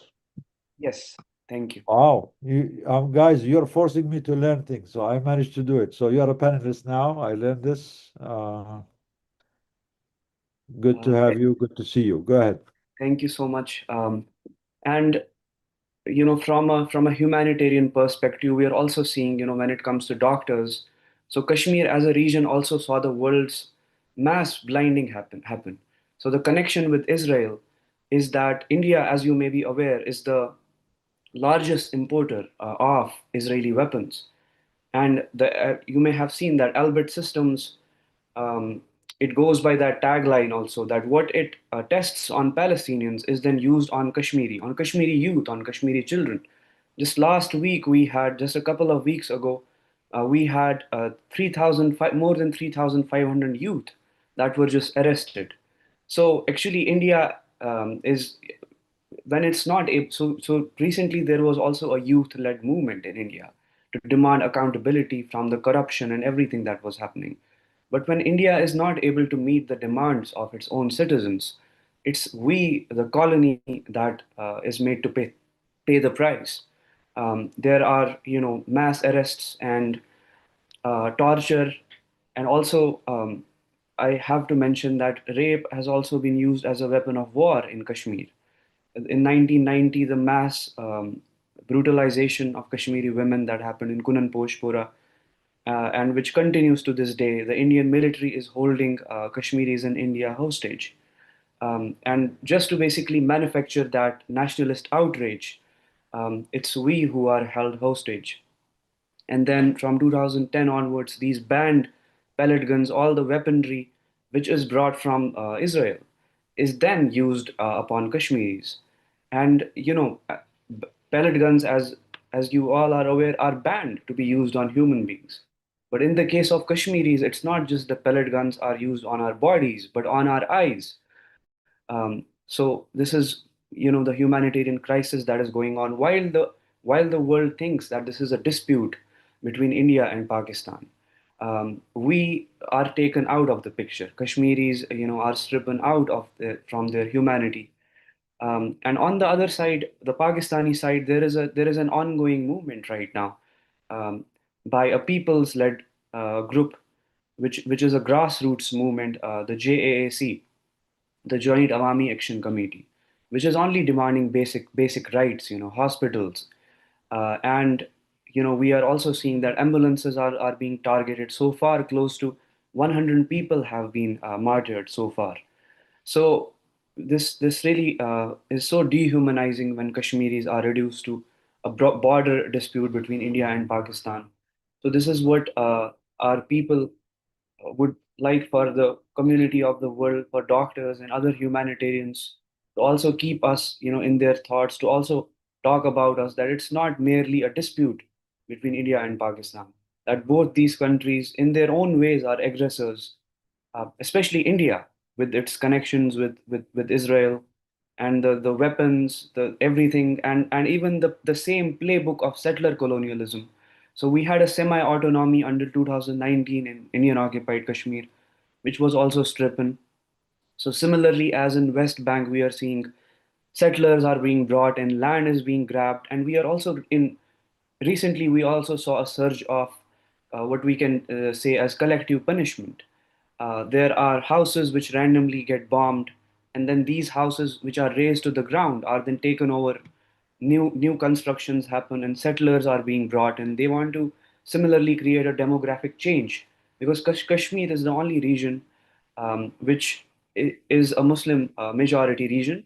So just like Israel has this project of the ethnic supremacy under Zionism. So India also has a similar ideology, which is the Hindutva, and similarly the Hindu nationalism. As one of the doctors was also saying, how religion is weaponized to religion never teaches to unalive innocents, but then how we see in so many communities in the world, it's religion which is weaponized. So in the case of Kashmir, it's the Hindu nationalism which the Indian state is weaponizing to erase our people. And Kashmir is also in the Himalayas. Ecologically, we are a sensitive region. And then all of this is also causing, man-made issues to the environment. Every year we have floods. Every year we have other ecological disasters also happening. So this is just briefly what is going on in both sides of Kashmir. Thank you, Jalees, and thank you to see your face now and see Amreen's face. Thank you. I managed to get you as panelists now. I learned a new skill. And thank you for sharing this truth, Jalees. And as a person, I apologize that we haven't been talking about Kashmir before or as much, especially that it's exactly the same playbook, as you said, the same settler colonial project, both in Palestine and Kashmir. And again, we always thought of Kashmir and Palestine as, I mean, sisters in struggle. It's exactly the same thing that's happening here, happening there. And thank you for coming and teaching us, educating us There's about what's happening. one last I want to ask you actually one thing. What is the percentage of the people who call themselves Kashmiris now in Kashmir, in occupied Kashmir now, versus how much was the percentage, let's say, 20, 30, or 50 years ago? Because I think the campaign of settler colonialism and getting people from outside and let them grab and steal the people of the Kashmiris is happening there. So if you give us just an Yes. idea, how bad Yeah. is it now compared to what it was before? Before answering that, I also wanted to bring something else in your attention. So just like in Palestine, we had the Nakba in 1948. Kashmir also had its own Nakba in 1947. And there is a lot of research because this is all hidden from the world. With Israel, we see that it's very clear for everyone to understand that this is a settler colonial project, that what is going on. But with India, why it's so hard to understand for the world communities is we like to say that the India with its playbook just did occupation so right that people to this day remain confused. So many analysts also so there was the Jammu genocide which happened in 1947, and many analysts also believe that this was actually a trial which the British imperialists wanted to orchestrate in order to then orchestrate the Nakba in Palestine. So the Jammu region was a Muslim majority region. So it's Jammu and Kashmir is the dispute basically. So Jammu region was a Muslim majority region, and then India, alongside with other Hindu nationalist groups like Akali Dal, RSS, and then the then ruler of India, which was the then ruler of Kashmir, who was a Dogra king, with similar ideologies of Hindu nationalism, they all orchestrated the Jammu genocide. And even we see British newspapers at that time deemed that this was 240,000 people were killed in just 7 days. So within 7 days, the Muslim majority was cut, Muslim population was cut into half. And we see that similar playbook now in Kashmir region as well happening. After 2017, when they unilaterally, so India was not supposed to unilaterally revoke the special status of the region, which prevented Indians from coming into the region or grabbing land. Although there were hundreds and thousands of acres under the Indian military. But now, with this revocation of Article 370, which granted the region a semi-autonomy, when that was unilaterally revoked, after that, we are seeing now settlers are being brought in and using different playbooks. The first playbook is that they plant weapons on innocents. They abduct young children, young boys of Kashmir, and then they basically have these fake encounters where they cordon off an entire region, and then they basically just extrajudicially murder little children and then plant weapons on them and say, hey, we killed a terrorist. And then these army personnel are also granted gallantry awards by the Indian regime. And one of the most painful examples of that is in 2017 we saw, just like in Palestine, human shields are used, and they are tied in front of the Israeli occupation jeeps. So similarly in Kashmir, a similar episode happened where a young man, Farooq Ahmad Dar, was tied in front of a jeep, Indian Army jeep, and then paraded on for miles. And then this colonel who committed this crime, Major Gogoi was given a gallantry award by India. So this is how this is an ongoing process which is happening by bombing of homes and then labeling. There are different terms they use for Kashmiris, like stone pelters, OGWs, overground workers. Every Kashmiri as a whole, collectively, we are labeled as terrorists. This is how this is orchestrated right now in Kashmir, by bombing of homes, by planting weapons, these fake encounters. Just like last year, there was the Pahalgam false flag, similarly, that they carried out. So if you would like to know more that how it's very clear for Kashmiris, it was a false flag. Because as I said, Indian occupied Kashmir is the most densely militarized region in the world. We have close to 1 million army personnel for a population of, close to 10 million. And so it's ridiculous to believe that there could have been an attack, a militant attack in such a security region as Pahalgam, which is the most famous tourist destination. And even in the most densely militarized region in the world, even such an area is heavily, surveilled, and there are army personnel everywhere. So they orchestrate these false flags as well. There is a history of false flags against Kashmiris to label them as terrorists. And this is how they manufacture consent. And then they bring in, there are colonies being built for army generals and for the Indian radical right-wingers and for Hindu nationalists. This is how it's an ongoing process. We don't know the numbers because doctors are not allowed in, independent journalists are not allowed in. There are draconian laws like the AFSPA, Armed Forces Special Powers Act, which gives them the right to basically murder anyone based on just suspicion. And we have Unlawful Activities Prevention Act, UAPA, PSA, Public Safety Act, which allows them to detain anyone without trial for up to 5 years. Just last week, we had a couple of youth who were deemed as innocent. After 8 years, they were released and for nothing. They were just abducted and imprisoned. So this is the same playbook that the Zionist entity and India are using right now. And to basically keep on expanding this illegal occupation in both the regions. And we really need right now for people to step up for us. Otherwise, it won't be long that no Kashmiri will be able to speak up any longer about what is going on in the region. Wow, that's very, very powerful. So, I mean, yeah, the same playbook of the white supremacists that they used against the African American natives here in the country.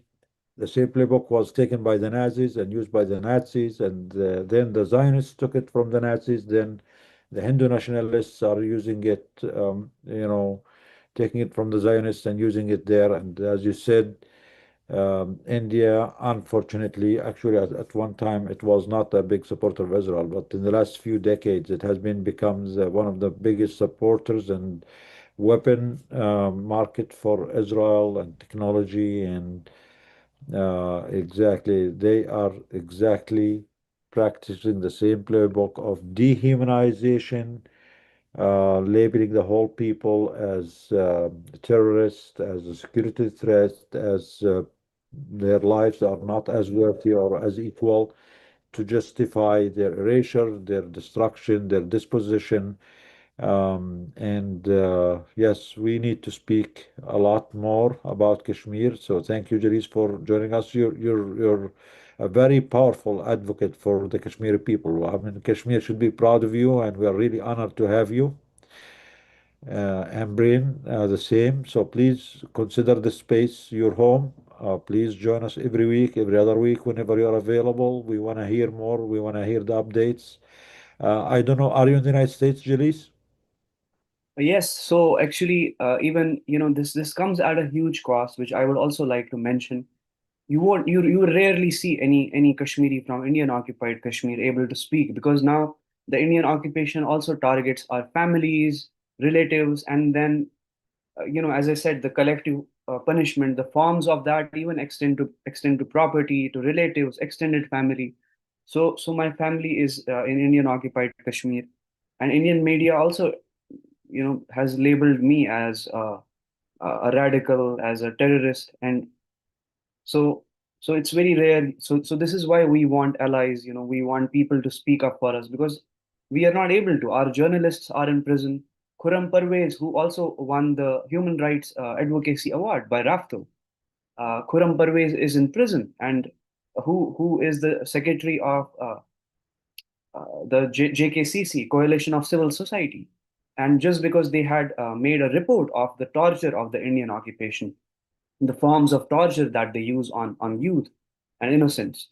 So he is also in prison. Many journalists like Asif Sultan is in prison simply for the crime of journalism. And we also have so many writers and poets who even, there were even professors from Kashmir University who have been laid off just because of a tweet they did 10 years ago. So it's really, the freedom of speech, as we like to put it, doesn't exist. It doesn't exist in any form in Kashmir. Now, those who are able to are not in Kashmir, and then obviously this is something of a collective punishment we have to basically take as a reward from the Indian state. With our families being targeted, extended families, our properties, and there is basically no way to return. So it's a similar state for a Kashmiri who chooses to speak as the Palestinians. There is no right to return which exists, but it is something which we demand uh, from the world, because this is United Nations is something which made a promise to the people. It was the Indian and Pakistani governments which made the promise to the people of Kashmir to hold a plebiscite in the region, and which has evaded us, which has eluded us for close to a century now. And I feel this dehumanization of our people should stop now, because this is everywhere where there is aggression in the world. It's those with the least privilege that get targeted. Little children, as in Palestine, we see little children, babies, these body bags.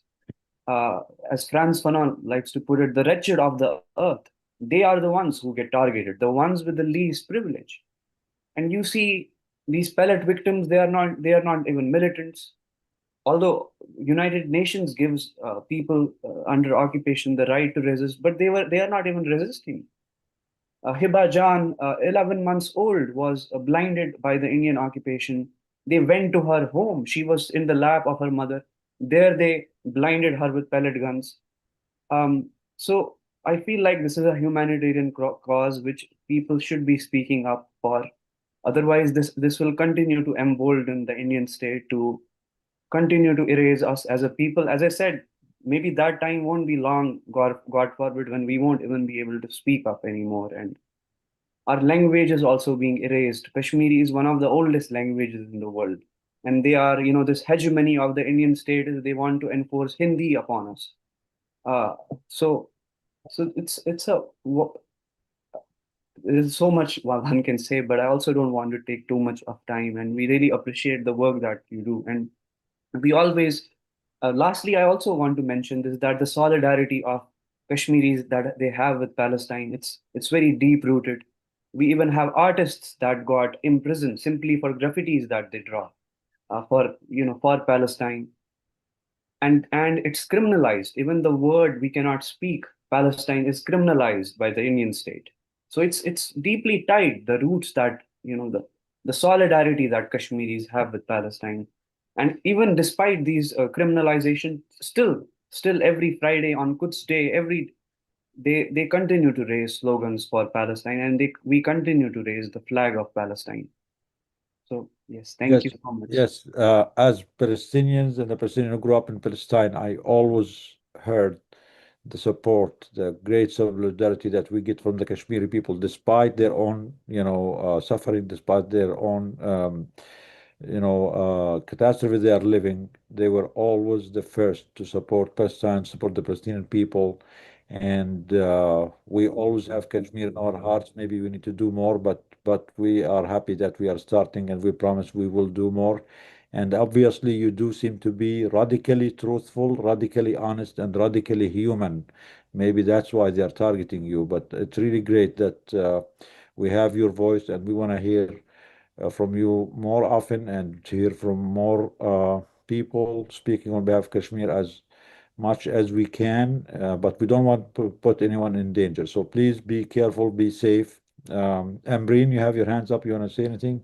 Yes, I just wanted to add that Jaleesa's account is banned in India on Instagram. So follow Jaleesa for any updates. There's, Jaleesa, please share any other places that we can support and show solidarity from the United States. But I don't know if you're physically in Kashmir right now, but either way, we can, support the best we can. And then I just shared a resource in the chat. But Anthony Lewistine, who wrote the Palestine Laboratory, did an interview specifically about Kashmir and the same type of technology that's being used. So that may be worth checking out as well. Thank you so much for mentioning them. So again, this shows the cowardice of the Indian state. Even so, there is this news just yesterday. Actually, let's not go too back in time. Just yesterday, an Indian publication, The Hindu. The Hindu is the name. So even it's called The Hindu. They had posted a news about Insha Dar, who was blinded. A 15-year-old who was blinded by pellet guns, and they had just posted a news piece about her, and it was instantly banned and taken down. This is the cowardice of the Indian state. They don't want Indians to know. They want to completely erase, everything that has been happening, that has happened. Definitely, it's no surprise. My own account was under a legal request banned, and I don't, spread any violence. I just speak with facts, and that the international human rights advocacy groups have also verified. Independent groups have verified. I don't. People in Kashmir as a whole don't speak. When they speak, they don't speak from the figment of their imagination alone. There are, as I said, rights group which also verify these claims, and this is, how this is criminalized and disappeared from public memory and from our potential allies in the world. Even books have been banned. There were 25 books which got banned last year in Kashmir, which also some of them are ironically by Indian authors like Arundhati Roy. Her books were also banned. So this is why, we really need for the world to be speaking up for us right now, because it is a far cry to expect Kashmiris right now, to expect them to speak up with so many levels of dehumanization and criminalization of speaking up happening in the colony itself in Kashmir.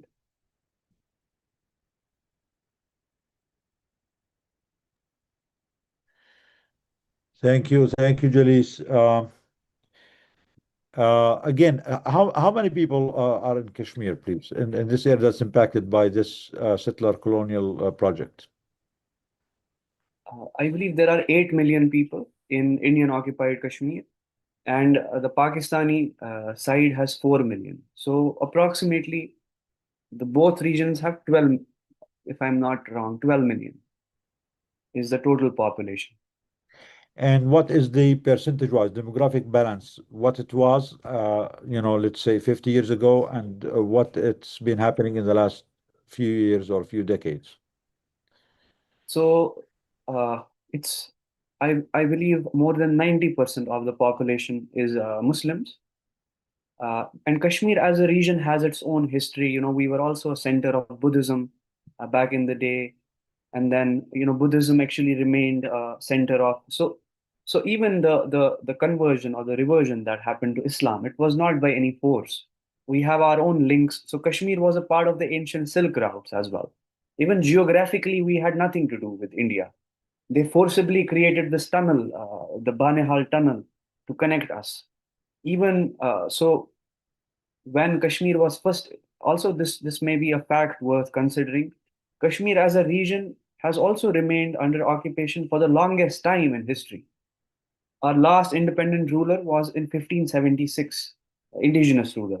Then we were occupied by the Mughals and then the Afghans and then the Dogra occupation. And now, so it's just, different phases and the same occupation is happening. But it remained a Muslim majority for the last many centuries. The conversion which happened was by, we are also called the Valley of Saints because we have these Sufi missionaries who came in, and because of the rigid caste system at that time, people were really tired by that. That is when the conversion happened. It was not by force. People, that they converted. And Islam, when it came to Kashmir, was not in its orthodox form. We still have the Sufi tendencies. Over centuries, so many Sufi poets, Sufi saints, which we have given to the world, so much of Sufi literature. But this is basically, and it generally is called as Kashmiriyat. This generosity of Kashmiris, the hospitality that they have, and this is what we can say, ironically, the reward that we got, from so many different communities from the world, by occupation, by dehumanization. So to the best of my knowledge, it's still more than 90%, but it may not be long with everything that is happening, the encroachments, the environmental disasters, and then so last year, 3,000 people were after the Pahalgam false flag, 3,000 people were imprisoned. Most of them, we don't even know where they are. Their families are not told where they are taken in hot Indian, basically warm Indian climate that doesn't suit us. Our leaders are also in prison without any charge. So these are different forms by which it's not just one playbook which India is using to cause this, to enact this demographic change as soon as possible. It's by mass arrests that happen. And then it's collective punishments by bombing of homes of indigenous Kashmiris and then replacing them with settlements of Indians, radical left Indians. And then it's also by radical left or radical right? So radical right wingers or the Hindu nationalists, basically, like the RSS, the Akali Dal, these are different groups. Or the ruling Indian party, the BJP, also has its own history of, with the Gujarat genocide. The current Indian Prime Minister was not even allowed to set foot in USA. It's only because he was known as the butcher of Gujarat, who orchestrated the Gujarat genocide. And it's after he became so it's from the very top to the low, it's all criminals who are ruling this country, who are not even gracious to their own people. War criminals are the one who are War leading criminals, in yes, Israel and the one who are leading in India. Yes, and as you may be aware, before this aggression on the imperialist aggression on Iran, Modi visited the Knesset. In the Knesset, he claimed that Israel is the fatherland and India is the motherland. And this was just, so it's not just a symbolic alliance they have. It's militarily, they and ideologically, militarily, they are just one, the two faces of the same coin. They are not even gracious to their own citizens. So how can they be gracious to us, the colonized? And this is why before it becomes a story of the past, another Nakba, we really urgently do need for the world to step up and not to take away from Palestine. It's our compass. We call Palestine our compass. We learn from the Thawabit, the Al Thawabit, the constants, and we learn from them. But all that we ask is that to not deem this as a side story. Nothing takes away from nothing. No one takes away from anything because these are all interconnected struggles. The mechanism, the structures that's causing or allowing what's happening to Palestine are the same structures that's causing this settler colonialism in Kashmir, the genocide in Sudan and Congo. So no one of these, actually talking about all of them, will make us more educated about these structures that are causing these injustices to humanity everywhere. So these are all one cause and one humanitarian call. So shedding the light on all of them is, if anything, it helps all of them because they are all interconnected. The perpetrators are the same, they're using the same playbook, and the victims are the same who are being exploited by these systems of psychopathy and injustice. Now, what is India is a huge country. India is a continent by itself. What is their excuse to insist on, colonizing this small piece of land called Kashmir? Is it supremacy? Israel says, okay, it's a small country, no country in the world for the Jews, so we want this. But India is a huge country. They don't need Kashmir. Why is this, lethal and criminal emphasis on imposing or impacting this, visiting destruction of the people of Kashmir for almost a century now? So there are many different reasons why we as a region, as a people, are being colonized. And and thank you so much for this question. This is a question that is not often asked, and then Kashmir is basically put under the bus because this question is not answered, unfortunately. So there are so many different things due to which it's colonized. Firstly, the strategic location. We in our winters reel under darkness, and because we are in the Himalayan region. Our water basically lights up the entire North India while we reel under darkness. So hydroelectricity. As a region, the resources we have, what we provide. And then strategically, because a part of us is with Pakistan, a part is with obviously the majority of our region is with India, a little bit is with China also. So it's like everyone wanted three nuclear countries wanted a piece of us. So it's that strategic location that it is. That is the first reason.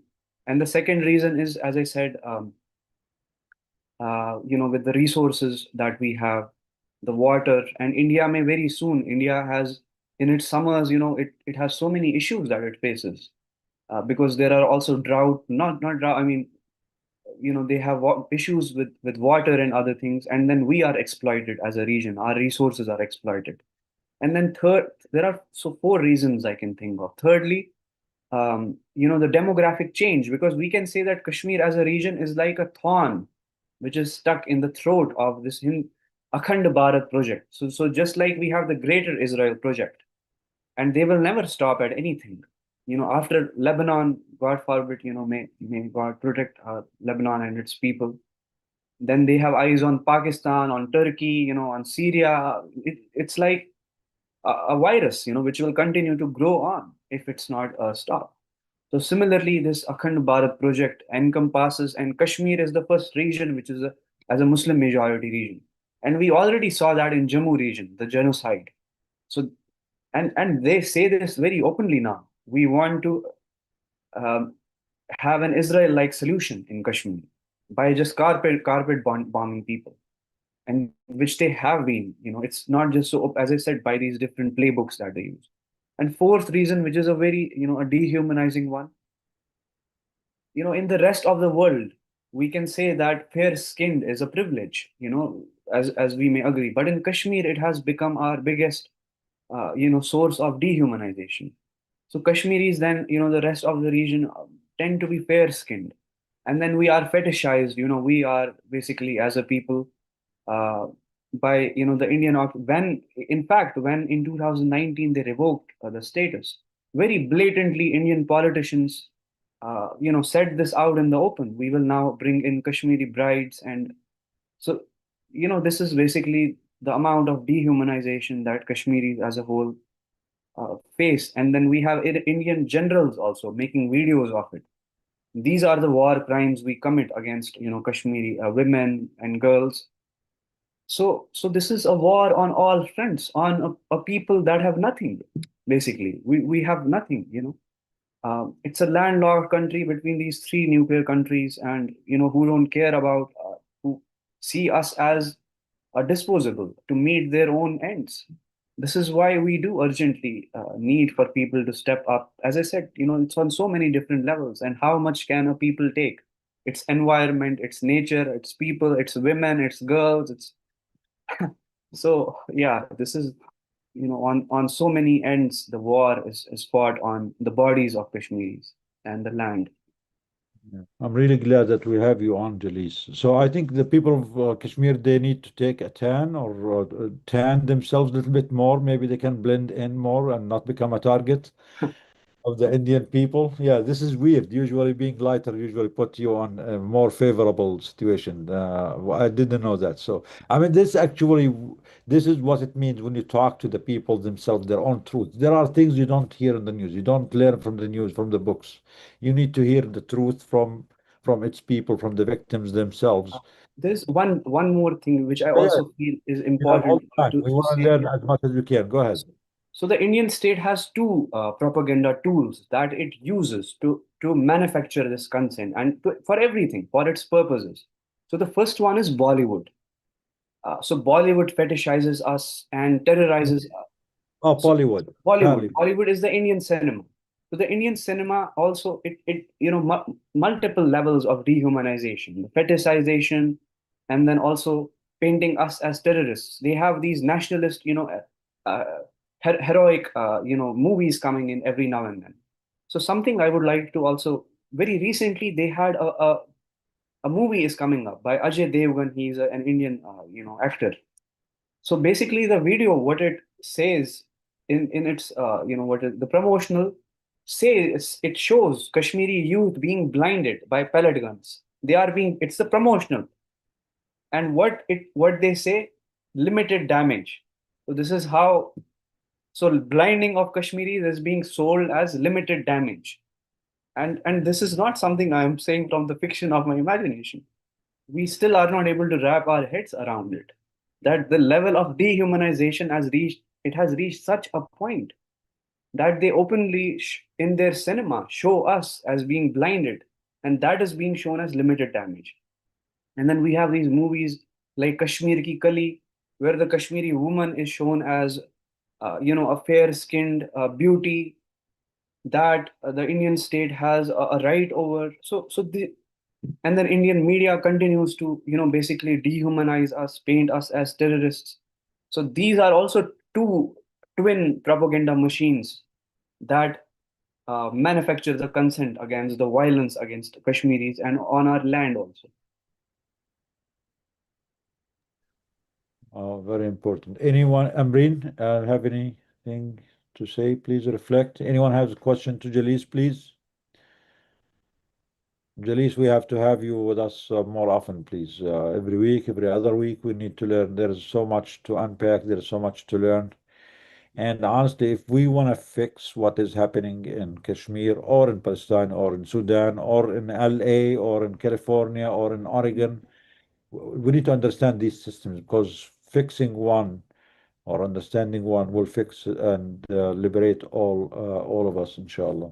Inshallah. Go ahead. Yes, I'm happy to answer any questions which you may have. I also have been doing teach-ins. It's like, when now your land has been stolen from you, the least one can do is actually, speak up the truths which people don't get to know. So I have been doing teach-ins also on this. In fact, Dr. Nidal and I, when I earlier talked, so I told him, so the usual teach-ins which I do are for 9 hours, because there is so much to talk.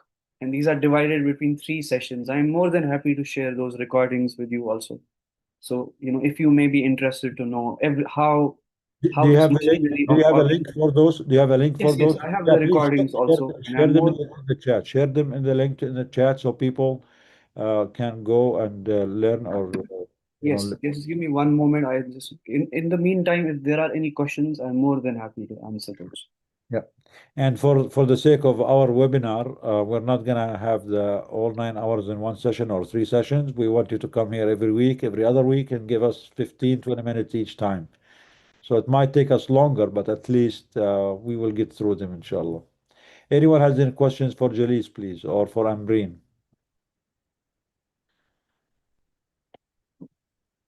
Any questions, guys? Anything to say about the situation in Kashmir? I just want to add quickly that Kashmiris have also been resisting their occupation and villainized for it. Are you Kashmiri, Ambreen? No, I'm from Pakistan. No. Pakistan. Go ahead. Yeah. So Go ahead. Kashmiris have been resisting their occupation for a long, long time. And even though they're a Muslim majority, I think Pakistan's contributed pretty negatively to their right to self-determination. It's a lot of speak, and Pakistan has also been a puppet from the US government and the US empire. And I know this is going to be on YouTube, and I don't know if the Pakistani government's gonna prevent my entry. I go there in a couple of weeks, but jokes aside, it's just been very hard to speak up against it, even from within Pakistan, about what's happening in Kashmir. And even though the people feel a certain way, I think the government definitely is aligned very much with the US imperial powers and follow that agenda. So a lot of parallels between the partition that happened in 1948 with the British, and I think the comments in the Q&A highlighted that a lot more. It's just British imperialism kind of causing all the havoc in the world at the same time. Yeah, the legacy of the British colonialism is every place they left it divided, destroyed, and left it unprotected, the native people unprotected, and most of them were victims of either genocide or ethnic cleansing campaigns or destruction by other means, or they put their dictators who also did not serve the best of their people, rather than continued the colonialism by other means and different phases, maybe remote colonialism versus direct colonialism. And honestly, Britain did not leave these areas out of benevolence. They left it only because they could not do it anymore. It was too expensive for them. It was too huge. And after World War II, the British economy could not sustain it anymore. So that's why they left it, but they did not leave it as promised to the indigenous people. They left it to the powers that continued the destruction and the injustice. Okay. There's a question in the chat that says, is there a movement within India against the genocide in Kashmir? So thank you so much, Dr. Nidal and Amreen, for speaking truth to power here, because for the rest of the world, it's how, as I said, how Kashmir has been represented to the world. It's seen as a dispute between India and Pakistan, where Pakistan is shown as having solidarity with Kashmiris. But as I said, if they had any solidarity with Kashmiris, they would have been kind, at least, to the Kashmiris that are under the Pakistani side. But as I said, there is a basic rights movement right now in Pakistan, in the Western Kashmir, basically, AJK, what we call Pakistan administered Kashmir. So far, we had close to 100 people being martyred, and then they are also disappearing the corpses. And then apart from that, they are only handing over the corpses to the family members if they sign a bond that these were Indian agents. So this is again a playbook which the Pakistani state has been using throughout its history, where everyone who is a dissenter is labeled as an Indian agent. So actually, if we were to reflect on this, Pakistan would not even want for Kashmir to be free, because it weaponizes its so-called solidarity with Kashmiris to criminalize dissent within Pakistani borders. And it's not only limited to the Pakistani side of Kashmir. In Balochistan, even in mainland Pakistan, we see anyone who, basically dissents in any way or raises legitimate questions is suddenly labeled an Indian agent. Just like India on the other side labels us as Pakistanis, or overground workers, terrorists. So in between this rhetoric and this violence, it's Kashmiris who have borne the biggest cost of this. Because we as a people have been dehumanized, we have been reduced as a dispute, and we are not even in the conversation. Whenever the Kashmir enters the global conversation, it begins with this, that it's a dispute between India and Pakistan. We as a people are not even taken into consideration, as if we are, not stakeholders of our own land and of our own history. I shared this link, these recordings. So the three parts are larger, explanations of what has been going on in the region. And there is also a shorter version if you may be interested. And apart from that, I'm glad you mentioned, there is resistance also. But this resistance is, it has been there. But when the Indian state basically wants to crush on this resistance, they cordon off an entire area just to and as I said, this is the most densely militarized region in the world. So we can say it's just like we have the Jenin camp, entire area being cordoned off. If there is just, let's say, one person or two people, and then but in the case of India, they just basically bomb the entire place. They just RPG, the entire region. And then, as I said, they build settlements in the place. And this is how the demographic change has been going on. And sometimes, most of the times, actually, they are not even, militants. They plant weapons on Kashmiri youth. And this has been proven, even the Indian state, so with the Mushal fake encounter, we had the Haidarpura fake encounter where Kashmiri youth are picked up, abducted, an entire area is cordoned off. They are, extrajudicially basically murdered in cold blood. And then weapons are planted on them and they are labeled as terrorists. So it's, as I said, this is why this is a conversation which cannot stop just because the world has not been able to know what has been going on. It's so much has been going on while the world has turned a blind eye on Kashmir. The more you talk, the more I feel like, when you are talking, I feel like you're talking about Palestine. It's exactly the same. It's the same playbook, the same playbook. The same thing that they always talk about the Kashmir thing as a conflict between Pakistan and India, and the Kashmiris themselves are never part of the discussion, and which is the dehumanizing campaign of the Kashmiris themselves. They are never been asked about their right to be on the table, to be part of their right to self-determination. It's happening in Palestine because in Palestine, it's the Arabic-Israeli conflict. It's the Arabic or Israeli-Muslim conflict. No one said, it's not about Arab or Muslims or Jews or Christians. We, the Palestinians, who can be Muslims, Christians, and Jews, are the owners of this cause, are the owners of this land. And no one has the right to hijack it, whether they are Arab or Muslim or Jews or America or, India or UK, to use our cause or our struggle or right to self-determination to any other agenda. Because, as you said, Pakistan maybe, as you said, use the Kashmiri question to further their maybe some political agenda, stuff like that. Many Arab countries did the same too. They never had their best interests of Palestinians. Many actually of those leaders who are not the best leaders of their own countries weaponize the Palestinian question to be more brutal with their people with the excuse, oh, they are, planning to liberate Palestine or defend Palestine, but they never did. And many of them behind the scenes, we know that, under the table, all of them are in cahoots with the Zionist entity, and they have deals, and they still support their economy, they still buy their weapons, they still support them by, many other means. But actually, this is actually thinking about it. That's why I told you you're not taking away from the Palestinians when you speak, because actually we are learning more the mechanism. It's the same thing. They dehumanized us. They dehumanized Kashmiri people. We are not even part of the discussion. They play it in a bigger, like they try to put Absolutely. Yeah, bigger things. While the people absolutely. who should be the ones, who own their own fate and the rights Yes, of determination are never being questioned.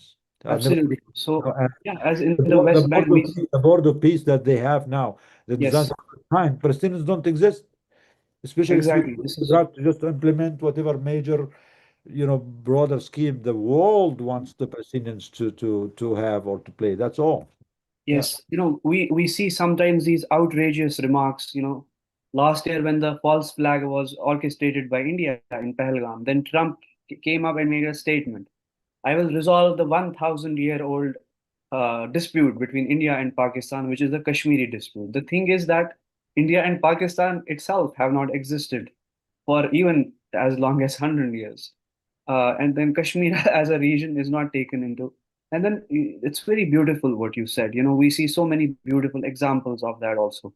Like recently we saw, with the prisoners exchange, Nadir Sadaka was also released, and who is a Jew, a Palestinian Jew. What was he doing in an Israeli, prison if it was about this religion? We see in South Lebanon, so many historic churches were also razed to the ground. In the West Bank, Christians are being targeted by Israeli occupation every year. Even a nun just a couple of weeks ago was attacked in the West Bank, in I believe Bethlehem. So even though, just like Hindu supremacism is a thing, Jewish supremacism is a thing, these occupations are based in imperialism. They are enemy of the people, not merely of any religion. And it goes beyond religion, when greed overtakes, basic sense of humanity, which imperialists, we cannot expect that from them. So actually, this dehumanization, it's not just an oversight. It's intentional because for us, how they use it, oh, you're Arabs, you're Muslims, so you have 21 other Arab countries. Why don't you just, you know, go and move there, and that's only Jewish. It's not about Arab. We are not in Palestine because we're Arabs. We are not there because we are Muslims. We are there because we are humans there, regardless of the name or the identity or our connections. And we are not insisting on Palestine just because we want to have another Arab country or add another Muslim country. No, it's because this is our land. And I really think maybe they same the same excuse against Kashmir. Oh, you have Pakistan, you have this big Muslim country. Why don't you just move on and go to Pakistan? You don't need to be here. So this dehumanization is intentional because Yes. it does justify all the actions. Oh, Palestinians, there's 21 Arab countries, 56 Muslim countries. Why don't you just move on and leave us alone? Mhm. Except I- that those 21 Arab countries are not our countries. yes, I'm a exactly. Palestinian. I grew up in this village, and this Uh, is my country. Okay, it's not another 21 Arab countries or 200 Muslim countries, and yes. that's different. Go ahead. As you are speaking, I am again, getting reminded of basically the gross similarities which exist between Indian occupied Kashmir and Palestine. So just like, we see the genocide and which is the Holocaust that is weaponized, time and again we see. And Palestinians, are dehumanized basically. And it's always about whataboutery, as we see, what about, and sometimes we also see a lot of fiction. So similarly, there is a lot of fiction we see in the case of Kashmir. And there is a Hindu genocide which is talked about. Hey, there was a Hindu genocide which was carried out in Kashmir. And then these were people from other regions that came in to settle in Kashmir. So we, as people, are being labeled as, as indigenous people of Kashmir, are being labeled as settlers. And definitely there was actually an exodus that took place in 1990s, which again was orchestrated by the Indian state. So while the insurgency, the armed rebellion was at its peak in the 90s, which we will talk about, inshallah, if we get the chance. The Indian state was, we can really see, if we historically see, it was about to actually fall, or it had been greatly weakened because it was a people's uprising, just like we had the Intifada, first, second Intifada. And then what it did was it basically brought a governor, Governor Jagmohan in Kashmir, and who also, was an RSS, a very dark figure in Kashmiri history. And he made a public proclamation. He said, all the Hindus that are here in Kashmir, you please leave, and we will wipe out the Muslims, and then you can come back. So this is something which continues to get weaponized, which was actually the victimization of Kashmiri Muslims, which happened. And when they left, what happened afterwards was horror was unleashed upon Kashmiri Muslims. We saw so many massacres, and even the mass brutalization of Kashmiri women in Kunanposhpora, other regions. And this is what we see the Indian state weaponized. So there were 214, if I'm not wrong, and this is by the Indian state, actually, by independent observers, 214 Hindus who have been martyred so far in the conflict. And this gets exaggerated to say, hey, there was a Hindu genocide, and Kashmiri Muslims are actually the terrorists. They are the settlers, and this is actually a Hindu land. So you see how many similarities exist, how the playbook is so similar as Israel.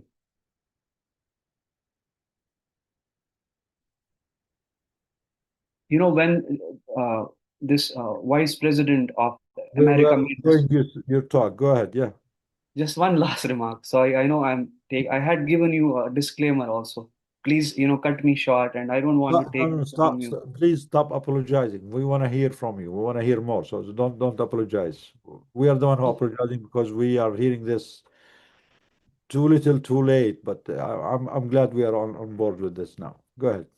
So recently, when they had some internal infightings happening, United States and Israel, then we saw this vice president made a remark that they should be happy that they still have someone who supports them. This J.D. Vance made this remark. And then Netanyahu, in reply to that, said, what do they think, that we don't have any friends? Israel is so popular in India.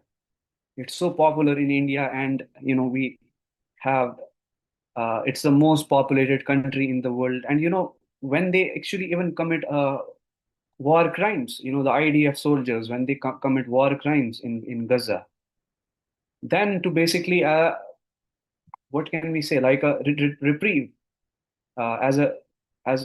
they vacation. It's an infamous location in India, which is called the Hamas Trail in the Himalayas. That is where they go to.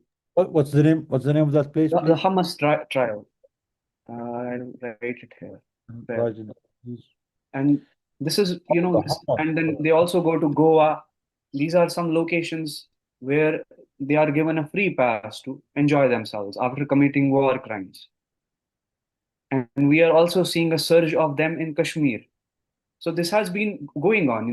IDF soldiers have been visiting Kashmir, where they train Indian soldiers, and actually Indian soldiers are also alongside IDF. I want to back to part tell of you that IDF. some Indian soldiers did participate in committing the genocide. They are also committing war crimes in Gaza. And they are also using the weapons tested on the people in Gaza to commit those crimes there in India against the Kashmiris. And the same, I mean, I don't know, I think Modi mentioned that last time when he visited the Knesset, that, India and Israel, or the Hindu nationalist and Israel, share the same values, joint values. I don't recall exactly what he mentioned. But again, do you think it's just part of Islamophobia? The Hinduism are doing it part of an Islamophobic project, the relationship with Israel, or it's multiple things, including Islamophobia is just one of them. This is something which connects all supremacists.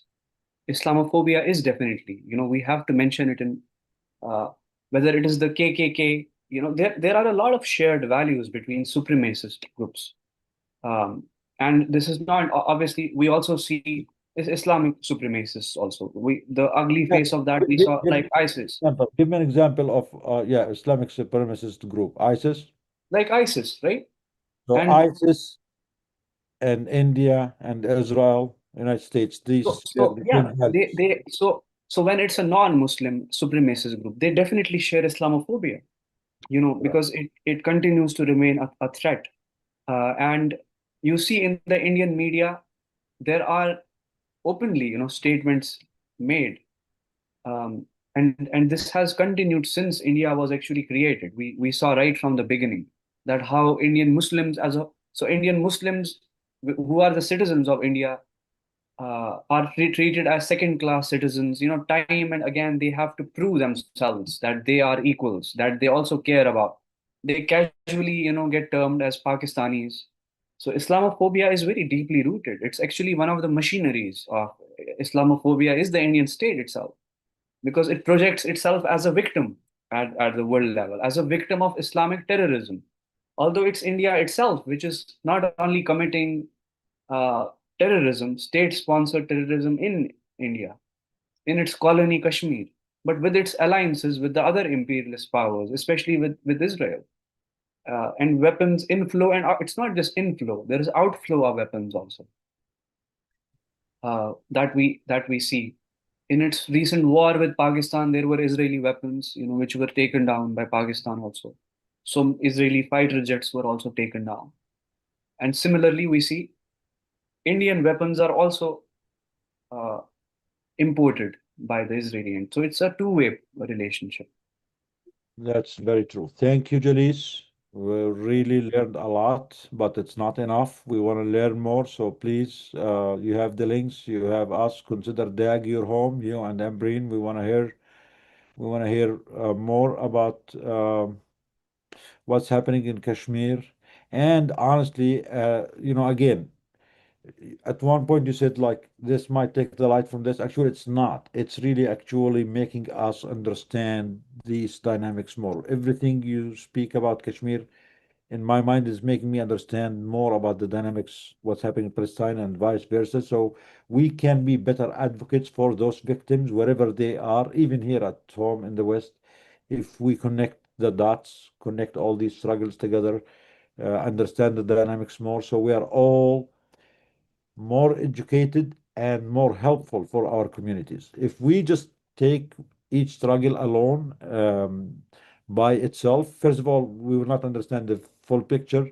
Second, the fragmentation of these struggles make all of us weaker. That's why our unity, our education, our awareness, our collective wisdom is something that we really need, because the enemy is so powerful, so strong, so very well organized. Dismantling that enemy of humanity, not enemy just of us, will take all of us together, united, and learn from each other, empower each other, amplify each other's voices to win, inshallah. So thank you, everyone. Anyone has any final comments? I think we had a great day. I really I think we want to thank everyone who comes to DAG, everyone who supports DAG, everyone who's still there, even after 4.5 hours, for almost 5 hours of being on the webinar. We continue to have more than 100, supporters there. Dr. Yusuf, okay, let's. Dr. Yusuf, do you like the people of Kashmir from Gaza? MashaAllah, they are our brothers actually. Amazing. As they are were talking about us. Dr.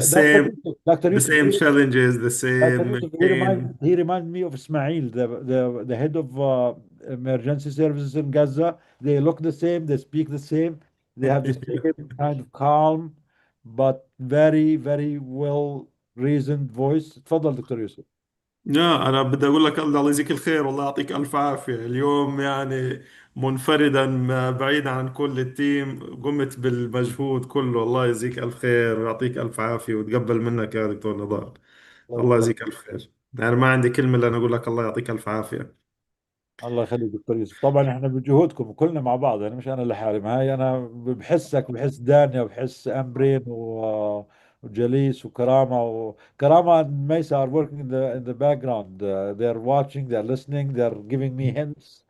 Do this, do that, stop this, stop that, put speaker view, not speaker view. So we are being watched, guys. Believe me, they are not. Yeah. So, Dr. Yusuf, honestly, I learned so much about the parallels between Kashmir and Palestine. I mean, the more he speaks, as if he's speaking about Palestine. What do you think, Dr. Yusuf? يا معك يا دكتور نضال، هي عقلية الإجرام واحدة. يعني في النهاية الله سبحانه وتعالى يقول أتواصوا به، يتحدث عن المجرمين بمدى العصور المختلفين أنهم يستخدمون نفس الأدوات ونفس الطرق ونفس المنهجيات، ثم يقول الله سبحانه وتعالى متعجبا أتواصوا به، وكأنه في عهد بينهم مكتوب كل واحد بيسلمه للذي يليه. فالإجرام واحد، وطرق وأبواب الإجرام يبدو واحدة، وبالتالي بيتم استخدامها وتوظيفها بنفس المنهجيات وكأنهم تواصوا به. So, to translate this in one word, perpetrators and criminals use the same playbook and they learn from each other, whether they are in Congo, Kashmir, Palestine. It's the same tools, the same greed, the same disrespect for human life, the supremacy in any face, what it is. But actually, that also was very evident in the Epstein files. In the Epstein files, you found Muslims, Jews, Christians, all people faith. The only thing that unites them is their greed and their disrespect for other people, the supremacy. They see themselves, whoever they are, more valuable than other human beings, and they learn from each other. They unite. They are not. For them, this is a shared mission to exploit the rest of humanity. While our shared mission is to free, liberate humanity, where every human life is equal, their mission is the opposite. So they do learn. They need each other. دكتور نضال، هو سيبقى الصراع قائم ما بين أهل الحق والعدل والمعاني النبيلة والشيطان وأتباعه. فهم دول الشيطان أبوهم، والشيطان لا يبخل عليهم بالنصائح، بيعطيهم كل خلاصة الإجرام من جيل لآخر. فهم كلهم أبناء الشيطان.